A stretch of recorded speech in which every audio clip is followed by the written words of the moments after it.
Hello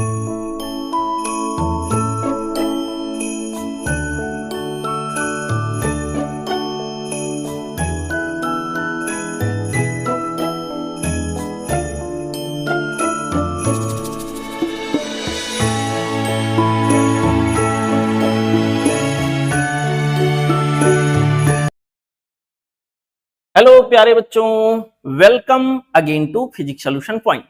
बच्चों, आज के वीडियो में हम लोग एलन मेजर टेस्ट नंबर 10 का सॉल्यूशन देखेंगे, उसको सॉल्व करना सीखेंगे। होपफुली आपकी कोई प्रॉब्लम इस टेस्ट से रिलेटेड अगर होगी तो इस वीडियो से आप उसको रिजॉल्व कर पाएंगे, आपके लिए ये बेनिफिशियल होगा। ठीक है बेटा, तो बिना टाइम को वेस्ट किए बेटा हम लोग कंटिन्यू करते हैं। यहाँ पे सेक्शन ये सबसे पहले जिसमें कि 1 to 35 तक क्वेश्चन यहां होंगे। चलिए यहां पे कंटिन्यू करते हैं। सबसे पहले क्वेश्चन नंबर 1 से ओके, देखते हैं क्या कह रहा है बच्चों। यहां पे क्वेश्चन नंबर 1 कह रहा है find the current in the resistance 6 ohm resistance. 6 ohm resistance में करंट की वैल्यू फाइंड आउट करने की बात कर रहा है। तो देखो ये डायग्राम को मैं ले लेता हूं। यहां पर बच्चों ये हमारा डायग्राम है, इसका एक क्लोन मैं यहां ले लेता हूं। देखो ये हमारा सर्किट बना हुआ है बेटा, सर्किट ऐसे है। मैं सर्किट वाला पार्ट केवल अलग कर दे रहा हूं। थोड़ा सा डायग्राम हो सकता है आपको ब्लर दिखे बेटा, ये स्कैन करके निकाला हुआ है। देखो यहां पे ये 2 ओम का रेजिस्टेंस यहां लगा हुआ बच्चों, ध्यान से देखो। यहां पर जो रेजिस्टेंस लगा हुआ this is 2 ohm, this is 1 ohm and this is 2 volt. यहाँ पे जो बैटरी लगी है या सेल लगा है, इसका पॉजिटिव टर्मिनल यहाँ है, निगेटिव यहाँ है और ये 2 वोल्ट का है। यहाँ पर सेल या बैटरी जो लगा हुआ है बेटा, इसका निगेटिव टर्मिनल यहाँ पॉजिटिव यहाँ है और यहाँ पर ये भी 2 वोल्ट का है। तो मैं क्या देख पा रहा हूं, यहां से लेकर यहां तक इक्विवेलेंट ईएमएफ देखें मेरे प्यारे बच्चों। ये वाले पॉइंट से लेके ये वाले पॉइंट तक अगर इक्विवेलेंट ईएमएफ देखें तो एक का पॉजिटिव अगले के पॉजिटिव से कनेक्टेड होने की वजह से यहाँ पर ईएमएफ सब्ट्रैक्ट हो जाएंगे। एक तो सीरीज में है और एक का पॉजिटिव अगले के पॉजिटिव से कनेक्टेड है। यहाँ पर बच्चों प्लस 2v और यहाँ माइनस 2v, तो यहां से लेके यहां तक का ईएमएफ क्या हो जाएगा, 0। अगर इसके और इसके जगह पर हमें एक सेल रखना हो, इन दोनों को रिप्लेस करके एक सेल रखना हो, तो एक ऐसा सेल यहां बनेगा जिसका ईएमएफ क्या हो, 0 हो। और उसको आइडियल मानते हुए उसका इंटरनल रेजिस्टेंस 0 मान लेंगे। मतलब यहां से यहां तक एक बैटरी या सेल जो लगा है केवल देखने के लिए, उसका कोई इंपॉर्टेंस यहाँ पे नहीं है। मतलब बच्चों अब इस सर्किट का अगर हम छोटा रूप बनाएं तो कहानी कुछ ऐसे होगी। यहां पर बच्चों ये 12 वोल्ट की एक बैटरी ये लेफ्ट साइड में लगी हुई है, 12 वोल्ट की एक बैटरी यहां पर है बेटा। यहां से आगे बढ़ते हैं तो 2 ओम का एक रेजिस्टेंस यहां कहीं कनेक्टेड है। देन और आगे बढ़ते हैं, यहां पर 4 ओम का कोई रेजिस्टेंस कनेक्टेड है, दिस इज 2 ओम। और फिर यहां पे जाकर के बच्चों 6 ओम का एक रेजिस्टेंस कनेक्टेड है। और इधर से लेके इधर तक, यहां से लेके यहां तक, चल तो खत्म हो गया, एक दूसरे के इफेक्ट को दोनों कैंसिल कर दिए, केवल बचा रेजिस्टेंस 2 + 1 ओम। यानी कि बेटा यहाँ के अंदर हमारे पास कितना आ जाएगा, 2 ओम यहाँ से और 1 ओम यहाँ से, टोटल यहाँ के अंदर आ गया 3 ओम। ठीक है ऐसे। अब देखो 3 ओम और 2 ओम का इक्विवेलेंट अगर निकालें, 3 ओम और 2 ओम का बेटा इक्विवेलेंट निकाल के आप चेक करोगे, ये आ जाएगा 3 ओम और 6 ओम का इक्विवेलेंट यहाँ के अंदर आ जाएगा 2 ओम। 2 ओम और ये 4 ओम, ये तीनों सीरीज में आ जाएंगे। 2 + 2 + 4, यहाँ के अंदर बच्चों ये आ गए 8 ओम। यानी कि जो मेन करंट यहां से फ्लो होगा वो मेन करंट की वैल्यू हमारे पास बेटा आ जाएगा इक्विवेलेंट ईएमएफ 12 डिवाइडेड बाय पूरे सर्किट का इक्विवेलेंट रेजिस्टेंस जो कि कितना है, 8 ओम। इस तरह से बेटा इसको हम सॉल्व करें तो आ जाएगा 4 से कट कर देते हैं, 3/2 एम्पियर। अब हमसे पूछा है कि ये 6 ओम वाले में कितना जाएगा। बच्चों यहां से आई करंट आया, इसके पास 2 रास्ते हैं, यहां और यहां जाने। यहां करंट डिवीजन रूल लगा लेते हैं। सपोज करिए I1 है और ये I2 है, तो यहां पर I1 की वैल्यू करंट डिवीजन रूल के according I1 will be equal to 6 ohm में निकालना है तो 3 ओम को पहले लिखेंगे, 3 / 6 + 3। मल्टीप्लाइड बाई टोटल करंट जो कि I है, जो कि यहाँ 3/2 एम्पियर के बराबर है। सॉल्व किया जाए बेटा तो यहां पर सॉल्व करने पर आ जाएगा 3 इंटू 3 डिवाइडेड बाई 9 इंटू 2। ठीक है बेटा, यहां पे आप देख पा रहे हो 3 3 जा 9, 9 से कैंसिल हो गया। इसका जो आंसर मिला बच्चों हो गया 1/2 एम्पियर। 6 ओम के रेजिस्टेंस में जो यहाँ करंट फ्लो होएगा वो यहाँ पर बच्चों 1/2 एम्पियर के बराबर होगा। अब 1/2 एम्पियर ऑप्शन में नहीं है लेकिन दिख नहीं रहा। ये देखिए 4/8 एम्पियर का मतलब 1/2 ही तो हुआ। यहाँ के लिए इसका मतलब करेक्ट चॉइस जो हमारे पास होगा वो होगा बच्चों ऑप्शन 2। ओके, ठीक है बेटा, ये था सॉल्यूशन बच्चों क्वेश्चन नंबर 1 का। अब हम लोग आगे बढ़ेंगे अगले क्वेश्चन पे। देखिए अगला सवाल क्वेश्चन नंबर 2 हमसे कह रहा है। क्वेश्चन नंबर 2 का सॉल्यूशन देखते हैं बेटा। उन्होंने कहा ये coil of one loop made by wire of length L and there after a coil of two loops is made by same wire। बच्चों मान लो एक वायर रहा हो, इसका लेंथ मान लो L रहा हो, इससे एक कॉइल बनाया गया और एक ऐसा कॉइल बनाया गया जिसमें एक ही टर्न है और उसी वायर का यूज करके दूसरा कॉइल बनाया गया जिसमें कि 2 लूप है, 2 टर्न है। ठीक है बेटा, लूप ऐसा बनाया गया जिसमें 2 टर्न है। तो जब टर्न हम बढ़ाएंगे तो ऑब्वियसली रेडियस छोटा हो जाएगा क्योंकि वायर उतना ही हमें उपलब्ध है। तो यहां पर बच्चों ये 2 टर्न वाला एक कॉइल बना लिया गया है। ठीक है, अब क्या होगा, करंट दोनों में सेम फ्लो कर रहा है। यहां के अंदर बच्चों ratio of magnetic field at centre of coil will be respectively. यहां पर बच्चों करंट का नाम देखते हैं, current is same both the cases. दोनों केसेस में करंट की वैल्यू बराबर बताया गया है। किसी करंट कैरिंग लूप के सेंटर पर मैग्नेटिक फील्ड का स्ट्रेंथ होता है बच्चों, आपने पढ़ा होगा mu naught N I divided by 2 times of R. ठीक है, अब यहां पर हम देखें 2 चीजें चेंज हो रही, करंट वही है, नंबर ऑफ टर्न यहां चेंज हो रहा है और रेडियस भी चेंज हो जाएगा बच्चों। जब नंबर ऑफ टर्न यहां के अंदर हम डबल करेंगे रेडियस कम हो जाएगा, छोटा हो जाएगा रेडियस। तो अगर हम यहां पर मैग्नेटिक फील्ड का रेशियो सपोज यहां पे मैं मान लेता हूं, मैग्नेटिक फील्ड का रेशियो, मैग्नेटिक फील्ड यहां B1 है और इसके सेंटर पर मैग्नेटिक फील्ड बच्चों जो है वो B2 है, ऐसे मैं मान लेता हूं। तो B1 डिवाइडेड बाई B2, ये जो रेशियो आएगा बेटा B1 डिवाइडेड बाई B2 हो जाएगा N1 by N2, N1 by N2 multiplied by R2 by R1। अब देखो बच्चों यहां पर वायर वही उपलब्ध है, L लेंथ इसमें भी है, L लेंथ इसमें भी है। तो यहां पर हम अगर देखें यहां पर 2 पाई R, 2 पाई सपोज कर इसका रेडियस R1 है, 2 पाई R1 और यहां पर इसका जो सरकमफेरेंस होगा 2 पाई R2, उसका डबल कर लीजिए क्योंकि 2 टर्न है, इंटू 2, ये दोनों क्या होने चाहिए बराबर। इसका मतलब ये हुआ कि यहां के अंदर बच्चों पाई को हटाने के बाद अगर मैं इसको सोचूं तो यहां के अंदर हमारे पास R2 divided by R1, R2 divided by R1 की वैल्यू बच्चों यहां पर हमारे पास आ जाएगा 1/2। ठीक है, R2 एक तो कैंसिल करने के बाद यहां पर आ जाएगा R2 बाई R1 1/2। तो यहां के अंदर बच्चों N1 बाई N2 आपको दिया है, N1 बाई N2 हमारे पास 1/2, पहले नंबर ऑफ टर्न 1 है अब 2 है और R2 बाई R1 हमारे पास ये भी कितना आ गया 1/2। इसका मतलब आंसर यहां हो गया 1/4। तो इसके लिए करेक्ट चॉइस जो हमारे पास यहां मिलेगा बच्चों वो होगा 1/4, मींस करेक्ट ऑप्शन होगा option 1। Okay, this is the solution for the question number 2. Now let's enjoy question number next one. Okay, question number अगला बेटा हमारे पास है question number 3। Magnetic needle suspended parallel to magnetic field required 3 joule of work to turn through 60 degree.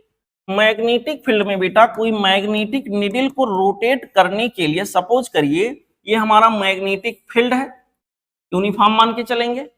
यहां पर magnetic needle, कोई magnetic needle का मतलब एक मैग्नेट ही मान लो ऐसे रहा होगा, उसको 60 डिग्री टर्न करने के लिए यहां पर जो वर्क डन हमें करना पड़ा 60 डिग्री से टर्न करने के लिए साउथ नॉर्थ, साउथ नॉर्थ, यहां पर बच्चों इस तरह से है। इसे 60 डिग्री टर्न करने के लिए जो यहाँ वर्क डन की नीड हुई वो यहाँ पर है 3 जूल। तो बेटा यहां पर ऐसे केस में आपको बताया गया work done by external force equal to change in potential energy U final minus U initial. उस इक्वेशन को हम सॉल्व करते हैं तो ऐसे आता है M B cos theta initial minus आप कॉस थीटा फाइनल, याद होगा आपको।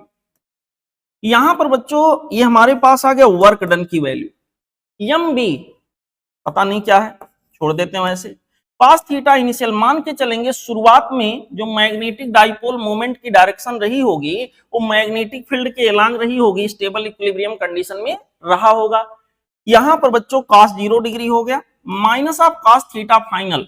फाइनल जो एंगल हुआ मैग्नेटिक फील्ड से मैग्नेटिक डाइपोल मोमेंट जो यहाँ फाइनल एंगल बना रहा होगा वो यहाँ पर कितना हो गया 60 डिग्री, तो यहाँ पर हो गया कॉस 60 डिग्री।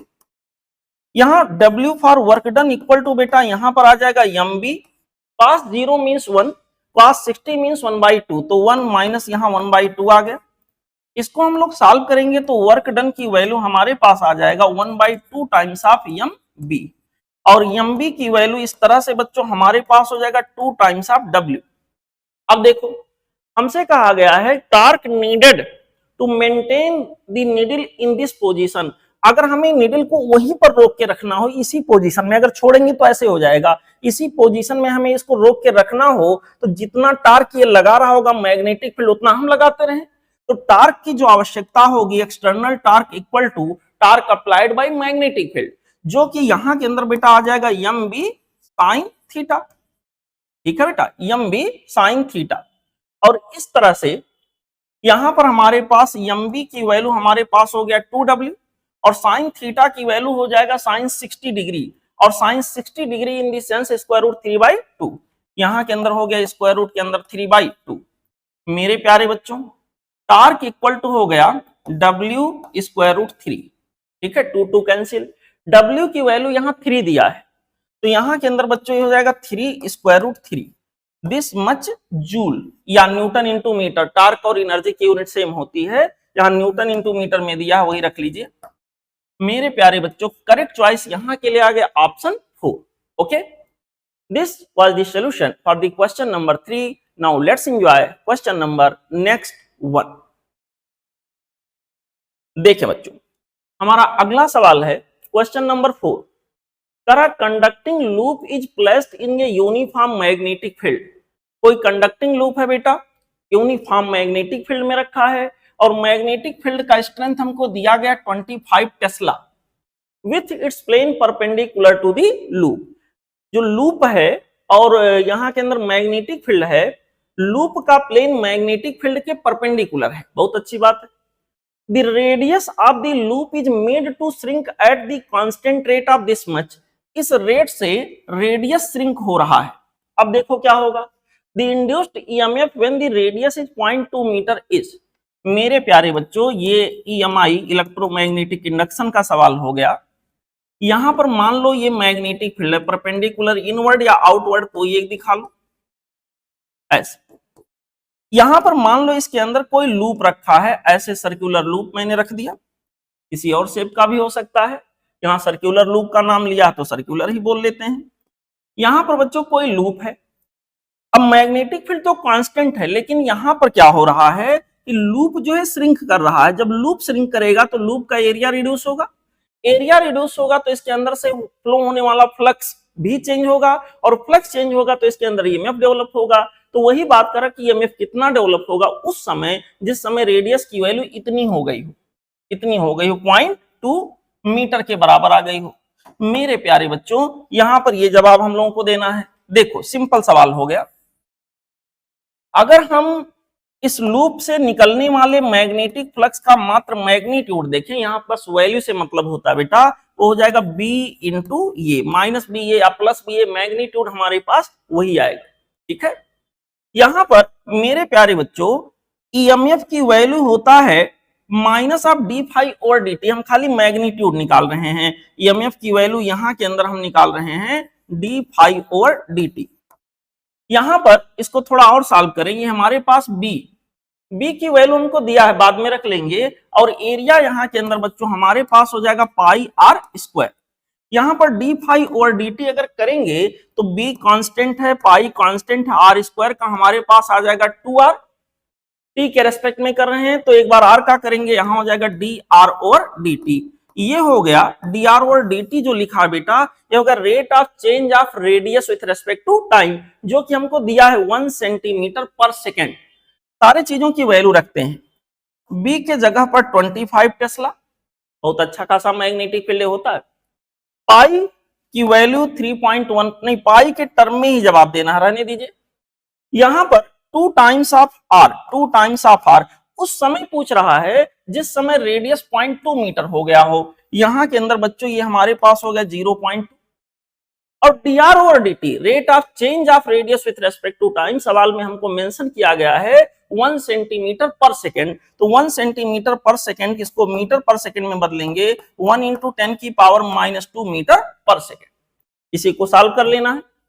देखिए सॉल्व करके क्या आ रहा है, यहां पर बच्चों सॉल्व करके देखते हैं क्या आ रहा है। यहां के अंदर ये हो गया 25 × 2 50, 50 × 2 करते तो 100 आता, बट 0.2 कर रहे हैं तो यहां के अंदर 10 आ जाएगा, 10 पाई इंटू यहां के अंदर बच्चों हमारे पास हो गया 10⁻⁻2 दिस मच वोल्ट। देखिए आंसर मिली वोल्ट में है। मिली वोल्ट में अगर बनाना हो बेटा तो यहाँ 10⁻³ से मल्टीप्लाई कर दो, तो 10 पाई इंटू 10⁻³ से मल्टीप्लाई करेंगे तो आ जाएगा 10⁻³ × 10⁻⁻2, 10 बचेगा। तो ये सीधे सीधे क्यों ना लिख दें, यहाँ के अंदर ये आ जाएगा बच्चों 100 पाई, ये हो जाएगा मिली वोल्ट, 100 पाई मिली वोल्ट। इसका मतलब करेक्ट चॉइस जो यहाँ के अंदर आया वो हो गया बच्चों ऑप्शन 2। ठीक, ओके बेटा, चलते हैं अगले क्वेश्चन पे। देखें अगला सवाल यहां पे बच्चों जो हमारे पास है, दिस इज क्वेश्चन नंबर 5।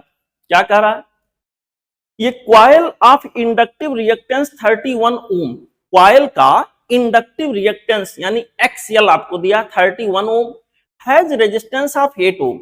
उसके अंदर रेजिस्टेंस भी है, मतलब क्वाइल बिल्कुल आइडियल नहीं है, आइडियल इंडक्टिव नहीं है वो, उसके अंदर रेजिस्टेंस भी छुपा हुआ है। is placed in series with a condenser of capacitive reactance of 25 ohm, एक कैपेसिटर भी सीरीज में उसके लगा है। XC की वैल्यू आपको दे दिया है। Combination is connected to an AC source of 110 volt, power factor of the circuit is. मेरे प्यारे बच्चों इसको हम लोग सॉल्व करने जाएंगे, कहानी कुछ ऐसे होगी। देखो इंडक्टिव रिएक्टेंस, एक इंडक्टर बना देते हैं। अब इसके पास रेजिस्टेंस भी, इसके अंदर रेजिस्टेंस भी छुपा है, इसके अंदर हालांकि रेजिस्टेंस है तो उसको मैं बाहर बना के दिखा देता हूं। मेरे प्यारे बच्चों ये वो रेजिस्टेंस है जो इसके अंदर छुप के बैठा था, इसके वायर में मैंने उसको बाहर कर दिया ताकि विजुअलाइज हो प्रैक्टिकली क्या हो रहा है। यहां पर इसके सीरीज में बेटा एक कैपेसिटर भी लगने की बात हुई है, ठीक है। और ये पूरा सिस्टम जो है एक AC सोर्स से कनेक्टेड है, ठीक है, एक AC सोर्स से इसको कनेक्ट किया गया है। और AC सोर्स जिसको कनेक्ट किया गया है उसका जो वोल्टेज है 110 वोल्ट का है, 110 वोल्ट। अब इसलिए RMS वैल्यू इसकी रही होगी। पावर फैक्टर आपसे पूछा गया क्या होगा। मेरे प्यारे बच्चों पावर फैक्टर की वैल्यू हमें पता करनी है। RLC सर्किट या कोई इस तरह का सर्किट हो और पावर फैक्टर हमें देखना हो तो होगा cos फाई, जहां फाई होता है रिजल्टेंट वोल्टेज और रिजल्टेंट करंट के बीच में फेज का डिफरेंस। बाई फार्मूला तमाम सारे सवाल आपने किया होगा, या था R/Z, ठीक है बच्चों, R/Z। R की वैल्यू जो भी है, Z के जगह पर हमारे पास यहां पर हो जाएगा स्क्वायर रूट के अंदर R² plus of XL difference of XC का whole square. R in fact R अलग से नहीं है, R इसके अंदर ही है, जो कि हमें दिखाना तो पड़ेगा। R की वैल्यू बेटा जो उसने कहा है रेजिस्टेंस इसके अंदर 8 ओम का छुपा हुआ है, हमने रख दिया 8 डिवाइडेड बाय R² मींस यहां के अंदर आ गया 8 का square plus XL inductive reactance 31 ओम है और कैपेसिटिव रिएक्टेंस 25 ओम है, तो यहां पे 31 डिफरेंस 25 का होल स्क्वायर। इसका मतलब यहां नीचे आ जाएगा 8² प्लस 6² 100 आ जाएगा, 100 का स्क्वायर रूट 10 आ जाएगा। तो पावर फैक्टर जो हम लोग निकाल रहे थे ना बेटा, वो आ जाएगा 8 डिवाइडेड बाई 10। 8 डिवाइडेड बाई 10 मतलब 4 डिवाइडेड बाई 5। ठीक है, 4 डिवाइडेड बाई 5 को पॉइंट में डेसिमल में लिखेंगे तो आ जाएगा 0.80। यही पावर फैक्टर होगा बच्चों। ऑप्शन वाइज अगर जाके देखें तो करेक्ट ऑप्शन हमें दिख रहा ऑप्शन 3। ठीक है, option 3 would be the correct choice for this particular question. Now let's enjoy question number next 1। देखें अगला सवाल। अगला सवाल बच्चों यहां पे क्वेश्चन नंबर 6 है। 100 ओम रेजिस्टेंस एंड एक कैपेसिटर ऑफ 100 ओम। 100 ओम का रेजिस्टेंस है और एक कैपेसिटर है जिसका रिएक्टेंस 100 ओम है, are connected in series with 220 volt source. यहां पर बच्चों इस सवाल में सिंपली एक बात ये बताई गई है कि यहां पर एक रेजिस्टेंस है जो कि 100 ओम का है और यहां पर एक कैपेसिटर है जिसका कैपेसिटिव रिएक्टेंस 100 ओम का है, और ये ऐसे कनेक्ट किया गया है इसके सीरीज में, इसके एक्रॉस एक बच्चों सीरीज में नहीं बल्कि इसके एक्रॉस कह लीजिए एक वोल्टेज सोर्स है जो कि 220 वोल्ट का है। अब यहाँ एसी सोर्स मान के चलेंगे, कैपेसिटिव रिएक्टेंस वगैरह ऐसा देने का मतलब ही है कि हम एसी सोर्स मान के चलेंगे। हमसे कहा गया कि बताइए when the capacitor is 50% charge the peak value of displacement current. एक तो उन्होंने लिखा 50% जब चार्ज हो, दूसरे लिखा पीक वैल्यू। यहाँ 50% चार्ज हो या क्या चार्ज हो उससे मतलब नहीं, हमें डिस्प्लेसमेंट करंट की पीक वैल्यू निकालनी है। डिस्प्लेसमेंट करंट इसके अंदर प्लेटों के बीच में जो आभासी करंट फ्लो होगा बेटा, वो बेसिकली वही करंट होगा जो मेन सर्किट में फ्लो होगा। यानी मेन करंट की हमें क्या निकालनी है, पीक वैल्यू। मेन करंट की पीक वैल्यू हम निकालने जाएंगे तो वोल्टेज की peak value divided by impedance. ठीक है बेटा, वोल्टेज की peak value divided by impedance यहाँ के अंदर आ जाएगा। वोल्टेज की पीक वैल्यू देखिए 220 तो आरएमएस वैल्यू है, तो पीक वैल्यू आपके पास आ जाएगा 220 220 square root 2 divided by Z का जहां तक सवाल है, ये आरसी सर्किट होने की वजह से आ जाएगा आर स्क्वायर जो कि 100 है, प्लस एक्स सी स्क्वायर ये भी 100 ही है। बच्चों यहां के अंदर ये आ जाएगा 220 स्क्वायर रूट 2 डिवाइडेड बाई, यहां के अंदर आ जाएगा 100 स्क्वायर रूट 2, 100 स्क्वायर रूट 2। मेरे प्यारे बच्चों यहां पर ये कैंसिल हो जाएगा, 100 से डिवाइड करेंगे तो पीक वैल्यू ऑफ करंट यहां के अंदर हमारे पास हो जाएगा 2.2 एम्पियर। ठीक है बेटा, 2.2 एम्पियर मतलब करेक्ट चॉइस यहां के अंदर आ गया ऑप्शन 3। ठीक, चलते हैं बच्चों अगले क्वेश्चन पे।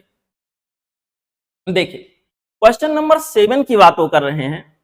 करें lens which has focal length of 4 centimetre and refractive index 1.4। कोई लेंस है बेटा 4 सेंटीमीटर, उसका फोकल लेंथ अभी है, ऑब्वियसली कॉन्वेक्स नेचर का रहा होगा, कन्वर्जिंग नेचर का, क्योंकि फोकल लेंथ पॉजिटिव में दिया है, और उसका जो इंडक्टिव रिएक्टेंस हमारा है वो 1.4 का है।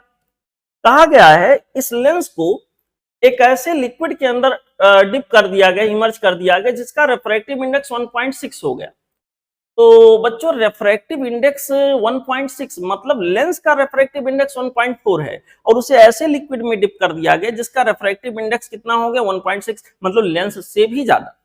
तो लेंस उल्टा व्यवहार करने लगेगा, और हवा में अगर वो कन्वर्जिंग नेचर का था तो ऐसे लिक्विड में जिसका रेफ्रेक्टिव इंडेक्स लेंस के रेफ्रेक्टिव इंडेक्स से भी ज्यादा हो उल्टा व्यवहार करेगा। इसका मतलब फोकल लेंथ इसका कैसा आ जाएगा, निगेटिव आ जाएगा पॉजिटिव की बजाय। निगेटिव में दो ऑप्शन है। अब उसको क्लेरिफाई करने के लिए हम लोग आगे बढ़ते हैं। बच्चों किसी लेंस का जो फोकल लेंथ होता है 1/f, बाई फार्मूला कुछ ऐसे होता है mu in upon mu out minus of 1, और यहां पर होता है 1/r1 माइनस 1/r2। अगर साइन कन्वेंशन लगाए बाई कॉन्वेक्स लेंस के लिए तो प्लस हो जाता है, मान लो बाई कॉन्वेक्स मान के हम सॉल्व करें तो ये प्लस हो जाएगा। अब देखो पानी में रखें हवा में रखें ये चीज चेंज नहीं होगा, साइन कन्वेंशन लगाने के बाद ये बाई कॉन्वेक्स के लिए यहाँ पॉजिटिव आ जाता है। मेरे प्यारे बच्चों सब मिला जुला के कहानी ये है 1/f will be directly proportional to this, 1/f will be directly proportional to this first bracket mu in upon mu out minus of 1 ऐसे। अब अगर हम तुलना करें क्या कह सकते हैं, F inversely proportional to this. इस बिहाफ पर बच्चों हम ये कहेंगे F2 divided by F1, F2 divided by F1 equal to हो जाएगा mu in upon mu out -1 in first case, उल्टा यहां लिखेंगे, डिवाइडेड बाई, यहां हो जाएगा mu in upon mu out -1 in second case, जब लिक्विड के अंदर डिप कर दिया गया तब। F2 क्या है सर नहीं पता, F1 क्या है जरूर पता है, 4 सेंटीमीटर है।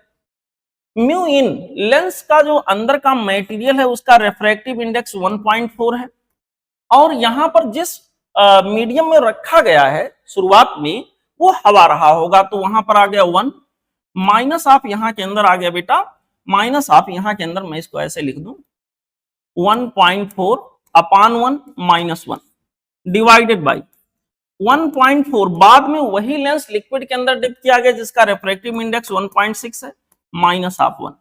बच्चों इस तरह से 1.4 -1 ही हो गया 0.4 डिवाइडेड बाई, यहां के अंदर हो जाएगा 14/16 यानी 7/8, 7/8 -1, -1/8 आ जाएगा, यहां के अंदर बच्चों -1/8 आ गया, ठीक है। और इस तरह से इसको सॉल्व किया तो यह आ गया -3.2/1, ठीक है। F2 की वैल्यू बेटा हमारे पास इस प्रकार से आ जाएगा -3.2 मल्टीप्लाइड बाई 4, ठीक है, यहां पर मल्टीप्लाइड बाई 4। इसको सॉल्व करेंगे, इसको बच्चों सॉल्व करेंगे, यह आ जाएगा 8 और 12, यहां 12.8 सेंटीमीटर इसका फोकल लेंथ आएगा और निगेटिव में आएगा, मतलब लेंस का नेचर चेंज हो चुका होगा। करेक्ट मैचिंग यहां पर हमें मिला ऑप्शन 1। ओके, चलते हैं बच्चों अगले क्वेश्चन पे। देखें अगला सवाल, अगला क्वेश्चन, अगला क्वेश्चन यहां के अंदर हमसे कह रहा है interference pattern is obtained with two coherent light sources of intensity ratio 4, बहुत बढ़िया, इंटेंसिटी का रेशियो 4 है, अच्छी बात है। हमसे कह रहा है in the interference pattern ratio I max, यहां पर बच्चों हमसे पूछा क्या है, उसने कहा I max minus I mean divided by I max plus of I mean, ये रेशियो किसके बराबर होगा ये पूछा गया है। बेटा आई मैक्स की वैल्यू हमारे पास होगा, देखो दोनों कोहेरेंट सोर्सेज हैं, इंटेंसिटी का रेशियो 1:4 का है, तो मैं ऐसे अभी फिलहाल कर लेता हूं, यहां के अंदर I1 plus I2 plus 2 square root के अंदर I1 I2 ऐसे कर लिया, और आई मीन मिनिमम ये हो जाएगा I1 plus of I2 minus 2 times of square root के अंदर I1 I2, ठीक है बेटा। ऐसे यहां पर इन दोनों का अगर हम माइनस कर दें, इन दोनों को माइनस कर दे तो I1 कैंसिल, ये दोनों कैंसिल, यहां ऊपर आ जाएगा 4 टाइम्स ऑफ स्क्वायर रूट के अंदर I1 I2 डिवाइडेड बाय, इन दोनों को बच्चों अगर मैं प्लस कर दूं तो ये दोनों बातें कैंसिल हो जाएंगी, और यहां के अंदर ये हमारे पास आ जाएगा 2 times of I1 plus I2। अब यहां जो इंटेंसिटी है उसका रेशियो दिया गया है, इंटेंसिटी का रेशियो दिया गया I1/I2, तो मैं एक काम करता हूं I2 से ऊपर और नीचे डिवाइड कर देता हूं, ये तो पहले से कैंसिल हो गया, यहां 2 बचा। I2 से ऊपर हम डिवाइड करेंगे, I2 जब इसके अंदर जाएगा तो I2 का स्क्वायर हो जाएगा, I2 से डिवाइड करने का मतलब I2 इसके अंदर गया तो I2 का स्क्वायर इनफैक्ट अंदर गया, I1 I2 divided by I2 का स्क्वायर, तो आ जाएगा I1/I2 और यहां 2 रहेगा, डिवाइडेड बाय I1 से I2 को डिवाइड किया तो I1/I2 प्लस यहां के अंदर क्या आ गया 1, ठीक है बेटा। इसको सॉल्व करते हैं, इंटेंसिटी का रेशियो हमको दिया गया 4, तो यहां पर आ गया स्क्वायर रूट के अंदर 4 डिवाइडेड बाय, ये रेशियो हमारे पास दिया गया बेटा 4, तो यहां पर आ गया 4 प्लस ऑफ 1, ये 2 इंटू 2 4 डिवाइडेड बाई 5, तो इसका जो आंसर आया वो हो गया 4/5, मतलब करेक्ट मैचिंग यहां के अंदर आ गया बच्चों ऑप्शन 3। ठीक है, option 3 will be the correct choice for this particular question. अब हम आगे बढ़ेंगे बेटा अगले क्वेश्चन पे। देखिए अगला सवाल, अगला क्वेश्चन बच्चों यहां पर असर्शन रीजन टाइप का दिया है। देखिए क्या कह रहा है, कह रहा इन ये सिंपल हार्मोनिक मोशन, किसी सिंपल हार्मोनिक मोशन में velocity does not change uniformly with displacement. Uniformly change नहीं होता है, मतलब यूनिफॉर्म चेंज होने का मतलब हर समय उसके रेट ऑफ चेंज का जो बच्चों यहाँ के अंदर मैथमेटिकल वैल्यू है वो कांस्टेंट नहीं रहता है। बात सही है, अगर यूनिफॉर्म रेट से चेंज होता बच्चों तो यहां पर डिस्प्लेसमेंट और वेलोसिटी के बीच का जो ग्राफ होता वो स्ट्रेट लाइन होता, बट ये होता कैसा आपको याद होगा, डिस्प्लेसमेंट और वेलोसिटी एसएचएम के केस में जो ग्राफ बनता है वो इलिप्टिकल बनता है, याद आया। यहां पर बच्चों तो बिल्कुल सही करा, यूनिफॉर्मली चेंज नहीं होता, ये बात सही है, ये तो सही असर्शन सही हो गया। रीजन में कहा गया graph between velocity and displacement for harmonic oscillator is parabola, नहीं सर इलिप्टिकल होता है, तो ये गलत हो गया। पहला स्टेटमेंट सही, दूसरा गलत है। Both assertion reason are true, नहीं। Both assertion reason are true, नहीं। Assertion is true, reason is false, option 3 यहां के लिए करेक्ट हो गया। ठीक है बेटा, अब हम आगे बढ़ेंगे अगले क्वेश्चन पे। देखिए हमारा अगला जो सवाल है वो है बच्चों क्वेश्चन नंबर 10। क्वेश्चन नंबर 10 में कह रहे हैं the wavelength of least energetic photon in Balmer spectrum of hydrogen atom। बेटा बामर स्पेक्ट्रम, बामर सीरीज की जहां तक बात होगी, यहां पर ट्रांजिशन होकर अल्टीमेटली इलेक्ट्रॉन जो आएगा वो आएगा n=2 में, और यहां पर देखिए किसका नाम लिया है, लीस्ट एनर्जेटिक। लीस्ट एनर्जेटिक का मतलब यहां पर बच्चों सबसे कम एनर्जी का फोटॉन निकला होगा, ये तब पॉसिबल होगा जब n=3 से n=2 में ट्रांजिशन हो। जब बच्चों n=3 से n=2 में ट्रांजिशन होगा तो यहां से एक फोटॉन निकलेगा, जो फोटॉन यहां से निकलेगा उसका अपना कोई वेवलेंथ होगा। यही पूछा कि इसका वेवलेंथ यहां के अंदर क्या होगा। कई तरीके हैं सॉल्व करने के, एक तो 1/λ = rz² 1/n1² - 1/n2², उससे सॉल्व कर सकते हो। यहां पर बच्चों दूसरा एक सिंपल सा तरीका ये है कि हाइड्रोजन के लिए आपको याद रहता डेटा, पहले ऑर्बिट में -13.6 इलेक्ट्रॉन वोल्ट, दूसरे में -3.4 इलेक्ट्रॉन वोल्ट एनर्जी इलेक्ट्रॉन की रहेगी, और यहाँ तीसरे में -1.51 इलेक्ट्रॉन वोल्ट। अब बच्चों इनके बीच में जो एनर्जी का गैप होगा, ये जो फोटॉन यहाँ निकल रहा होगा, सपोज करिए उसकी एनर्जी E है, तो ये फोटॉन इसी एनर्जी गैप के बराबर ही तो एनर्जी लेकर निकलेगा।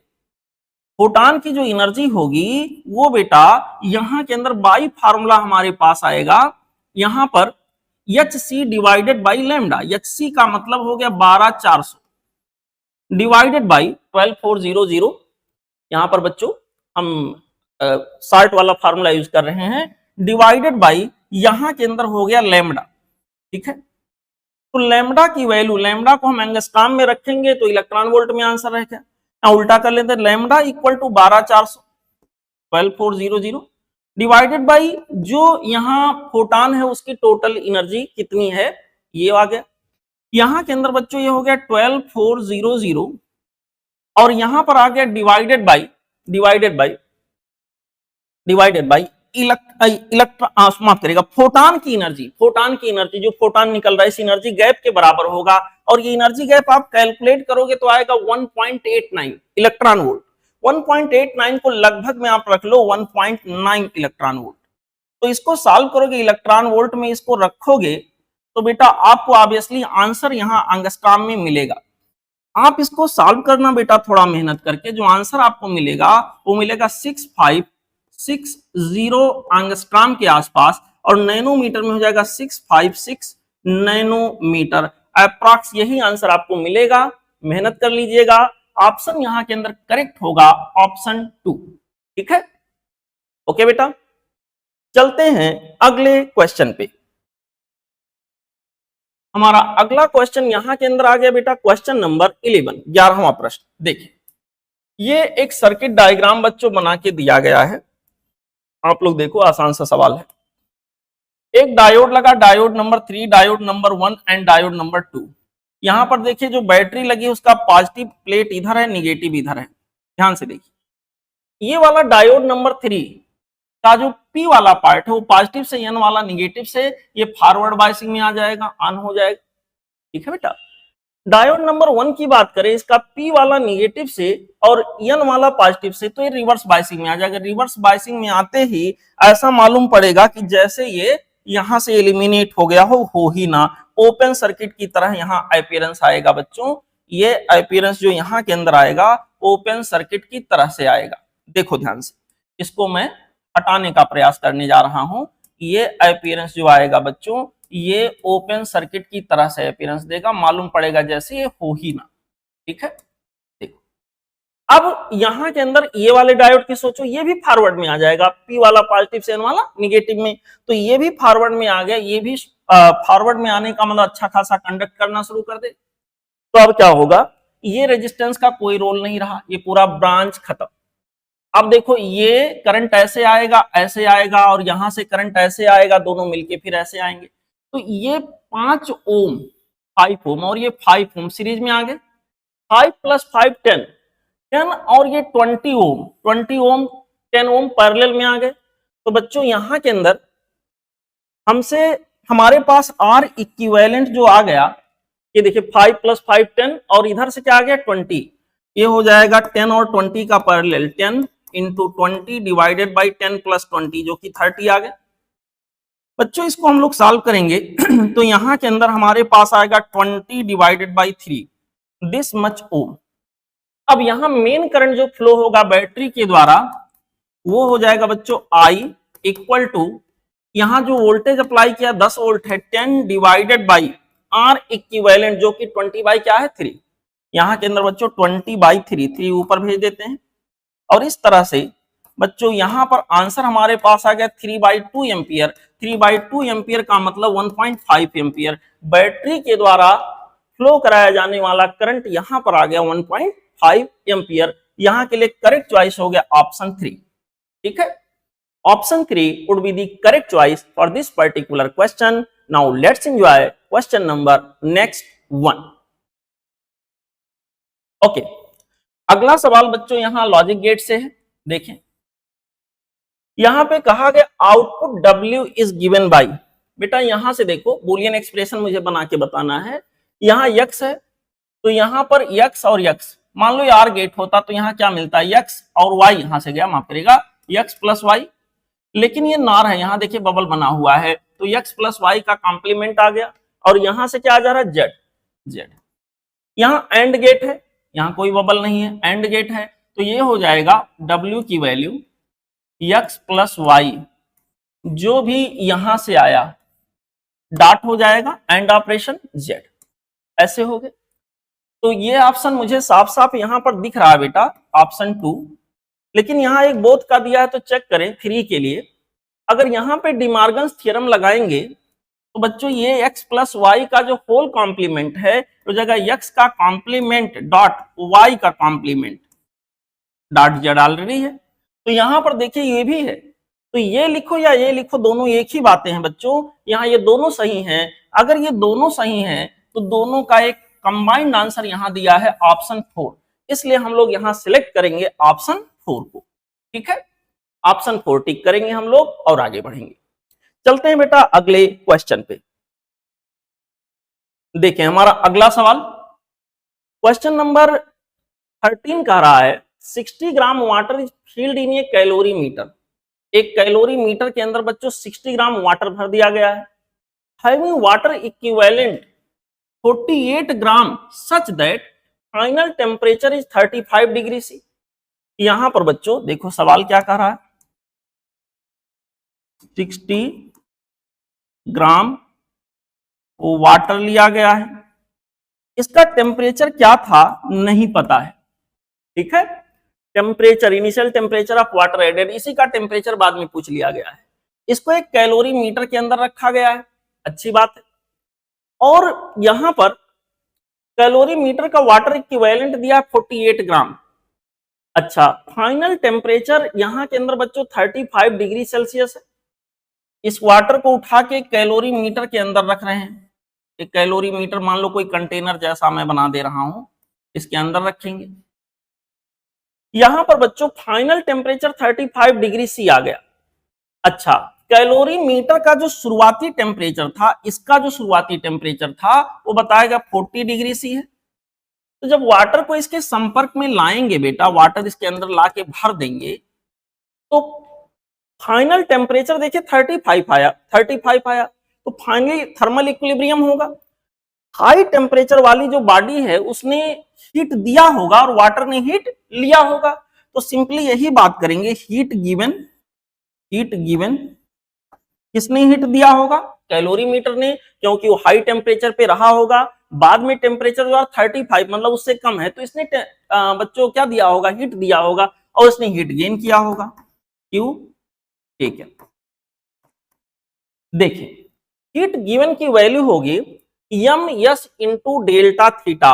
ये हीट दे रहा है M S into delta theta. M ये कह रहा है, इसको आप मान लिया 48 ग्राम वाटर के बराबर, इसको इक्विवेलेंट मान लीजिए, तो 48 वाटर इक्विवेलेंट, वाटर से कंपैरिजन कर रहे हैं, तो यहां पर बच्चों यहां 1 लिख देंगे स्पेसिफिक हीट के स्थान पे। ठीक है, कैलोरी मीटर का कंपैरिजन हम वाटर इक्विवेलेंट से कर लिए, इनटू डेल्टा थीटा 40 पे था 35 पे आ गया, तो यहां होगा 40 माइनस 35, बाद में पूरा सिस्टम ही 35 पे आ गया है, equal to Q taken, heat ने वाटर ने हीट लिया, यहां के अंदर हो जाएगा mass of water 60 into specific heat of water 1 into delta theta. यहां पर बच्चों इसने हीट लिया, फाइनल टेम्परेचर कितना 35 है, तो यहां पर हम लिखेंगे 35 माइनस ऑफ थीटा। वाटर का टेम्परेचर बढ़ा होगा, पहले कम था। सॉल्व करेंगे इसको, ये हो जाएगा 48 मल्टीप्लाइड बाई 5 इक्वल टू, यहां के अंदर आ जाएगा 60 मल्टीप्लाइड बाई 35 माइनस थीटा। बच्चों इसको एक बार फिर सॉल्व करेंगे, 35 minus of theta will be equal to 48 into 5 divided by 60। थोड़ा कटवट कर लीजिए, ये 12 बार गया, ये 4 बार गया। यहां के अंदर इसका मतलब बच्चों, यहां पर इसका मतलब हमारे पास ये हो गया 35 minus of theta equal to 4, तो थीटा की वैल्यू हो जाएगी 35 माइनस 4। दैट मींस यहां के अंदर बेटा आ जाएगा 31 डिग्री सेल्सियस, यानी वाटर का जो शुरुआती तापमान, शुरुआती टेम्परेचर रहा होगा वो 31 डिग्री सेल्सियस रहा होगा। इसलिए यहां करेक्ट चॉइस जो होगा वो होगा ऑप्शन 1। ओके, चलते हैं अगले क्वेश्चन पे। देखें हमारा अगला क्वेश्चन यहां के अंदर आ गया बच्चों, क्वेश्चन नंबर 14। क्वेश्चन नंबर 14 में कह रहे हैं, ये body cools from temperature 4T to 3T, 4T से 3T। यहां पर बच्चों 4T टेम्परेचर से 3T टेम्परेचर पर बॉडी गया, और ऐसा होने में 10 मिनट का समय लगा, 10 मिनट का समय लगा। कहा गया है assume that Newton's law of cooling is applicable. अच्छी बात है, temperature of body at the end of next 10 minute, और रूम का टेम्परेचर यानी एटमॉस्फेयर का टेम्परेचर, सराउंडिंग का टेम्परेचर यहां पे T दिया है। ठीक है बच्चों, यहां पर अगला कह रहा है temperature of body next 10 minute, अगले 10 मिनट के बाद बच्चों जैसे जैसे एटमॉस्फेयर और बॉडी के टेम्परेचर के बीच में कमी होती जाएगी, रेट ऑफ कूलिंग कम होता जाएगा। तो पहले 10 मिनट में अगर T डिग्री कूल हुआ तो अगले में T से कम कूल होगा, मतलब 10 मिनट बाद अगर जाके चेक करें तो अगर सेम रेट से कूल होता तब तो 2T आ जाता, बट यहां पर जो आंसर हमारे पास आ जाएगा वो होगा ग्रेटर देन 2T। ठीक है, क्योंकि उतनी तेजी से कूल तो हो नहीं पाएगा, अगर उतनी ही तेजी से कूल होता तब तो 2T होता, लेकिन रेट ऑफ कूलिंग कम हुआ होगा क्योंकि टेम्परेचर डिफरेंस घटता जा रहा है। यहां के अंदर बच्चों, तो यहां जो फाइनल टेम्परेचर बचा होगा 10 मिनट के बाद बॉडी का, वो 2T से ज्यादा होगा, 2T से ज्यादा होगा, 2T तक नहीं पहुंच पाएगा। तो ऑप्शन चेक करें तो ये तो होगा नहीं। ये देखिए 7/4 करेंगे, ये 2T से कम है, 3/2 करेंगे 2T से कम है, यहाँ एक ही ऑप्शन बच रहा जो कि 2t से ज्यादा है, तो टाइम वेस्ट करने की जरूरत नहीं है, आप सीधे सीधे इसको ऐसे सॉल्व कर लेंगे। अगर फिर भी आप सॉल्व करना चाहते हो तो न्यूटन्स लॉ ऑफ कूलिंग का जो इक्वेशन है उसके अनुसार सारी चीजों को रखें, आपको आंसर मिल जाएगा। ऑल्दो अगर कोई प्रॉब्लम होती है तो आप मुझसे फोन करके मैसेज करके मुझसे पूछ लीजिएगा, ठीक है बेटा। चलिए आगे बढ़ते हैं।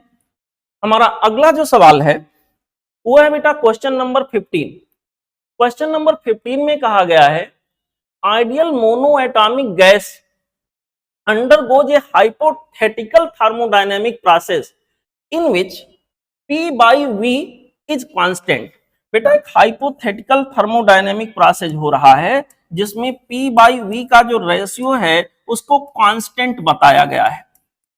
इसको हम चलो K मान लेते हैं, इस कांस्टेंट को हमने K मान लिया, ऐसा हमने यहां पर नाम दे दिया इसे लेट। समझिएगा, हमसे कहा गया है कि बताइए स्पेसिफिक हीट यहां पर इस प्रोसेस में क्या होगा। स्पेसिफिक हीट क्या होगा मेरे प्यारे बच्चों? स्पेसिफिक हीट थोड़ा ऐसे देखें, स्पेसिफिक हीट निकालेंगे तो आ जाएगा heat energy supplied per unit mass या unit mole, molar specific heat निकालते हैं, per unit change of temperature, ये चीज हमें निकालना है बेटा।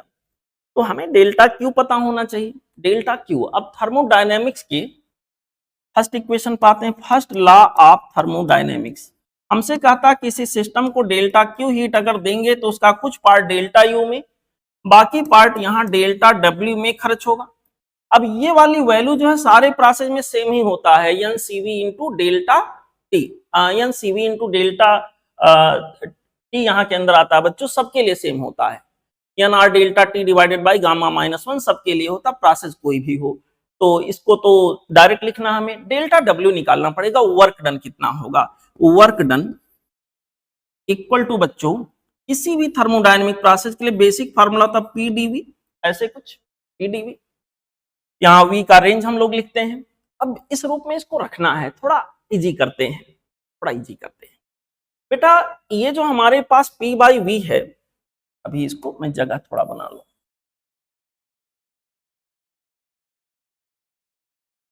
देखो सब लोग यहां पर हमारे पास जो P बाई वी है, P बाई वी, ये कोई सा एक कांस्टेंट है जिसको मैंने K मान लिया है, यहां के लिए इसको बेटा मैंने K मान लिया है, ठीक है। तो PV इक्वल टू एनआरटी से थोड़ा इसको चेंज अगर हम करेंगे तो P के जगह पर हो जाएगा, ध्यान से सुनिएगा, P की जगह हो जाएगा बेटा N R T divided by V, N R T divided by V, और यहां पर एक वी पहले से है तो यहां हो गया वी स्क्वायर इक्वल टू क्या आ गया के। ध्यान से सुनिए, यहां के लिए बेटा इसका मतलब हमारे पास हो जाएगा N R T equal to K into V square, K into V square. अब हमारा दिमाग ये कह रहा कुछ करके यहाँ डेल्टा टी के फॉर्म में चीजों को लेके आए, डी के फॉर्म में चीजों या डीवी के फॉर्म में चीजों को लेके आए ताकि चीजें सॉल्व हो सके, आसानी से आंसर मिल सके। तो देखो मैं दोनों साइड को v के रेस्पेक्ट में या t के रेस्पेक्ट में, किसी एक वेरिएबल के रेस्पेक्ट में दोनों को डिफरेंशिएट कर दीजिए। तो यहां पर डिफरेंशिएट चलो t के रेस्पेक्ट में कर रहे हैं तो यहां हो जाएगा एन आर टी का t के रेस्पेक्ट में 1, और राइट हैंड साइड का करेंगे तो यहां हो जाएगा k into two V, V square का 2v, लेकिन t के रेस्पेक्ट में कर रहे हैं, अभी कहानी खत्म नहीं हुई, होगा dv ओवर dt। ऐसे मेरे प्यारे बच्चों आप लोग देखो यहां के अंदर हमारे पास कहानी कुछ ऐसे आ गई, N R equal to 2 times of K, और k की वैल्यू हमारे पास जो है वो p बाई वी के बराबर है। k के जगह पर बेटा हम लिख सकते हैं p बाई वी, 2 यहां और k की जगह मैंने p बाई वी लिख दिया, एक v पहले से है और यहां आ जाएगा dv ओवर dt ऐसे, ठीक है। यहां पर देखिए ये वाला v यहां से कैंसिल हो गया।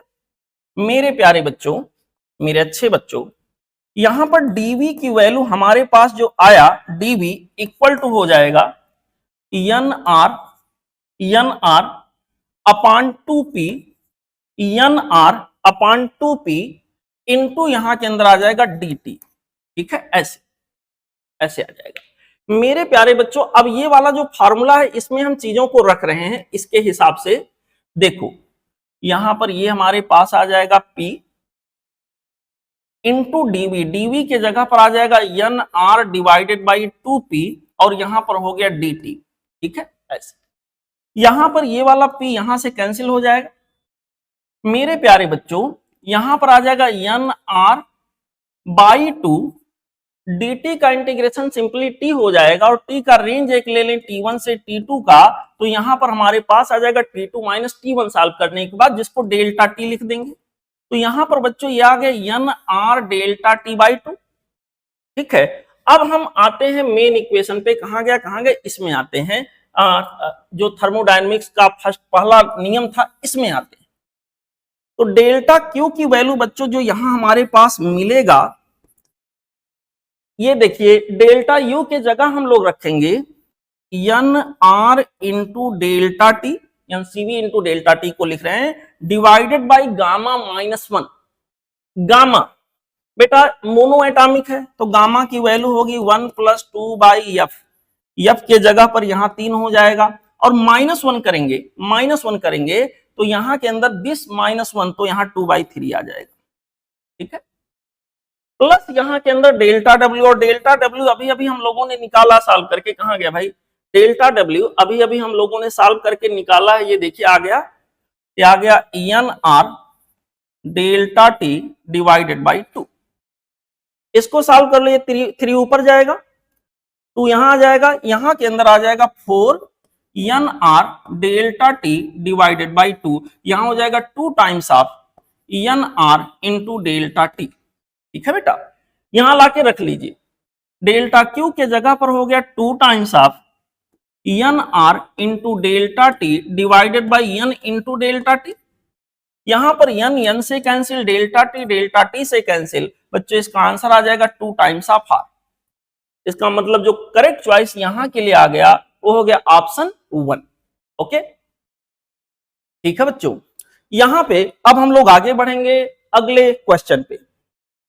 देखिए हमारा अगला सवाल यहां के अंदर आ गया बेटा, क्वेश्चन नंबर 16 कह रहा है consider Carnot cycle operating between T1 equal to 500 kelvin and T2 equal to 300 kelvin producing 1 kilo joule of mechanical work per cycle.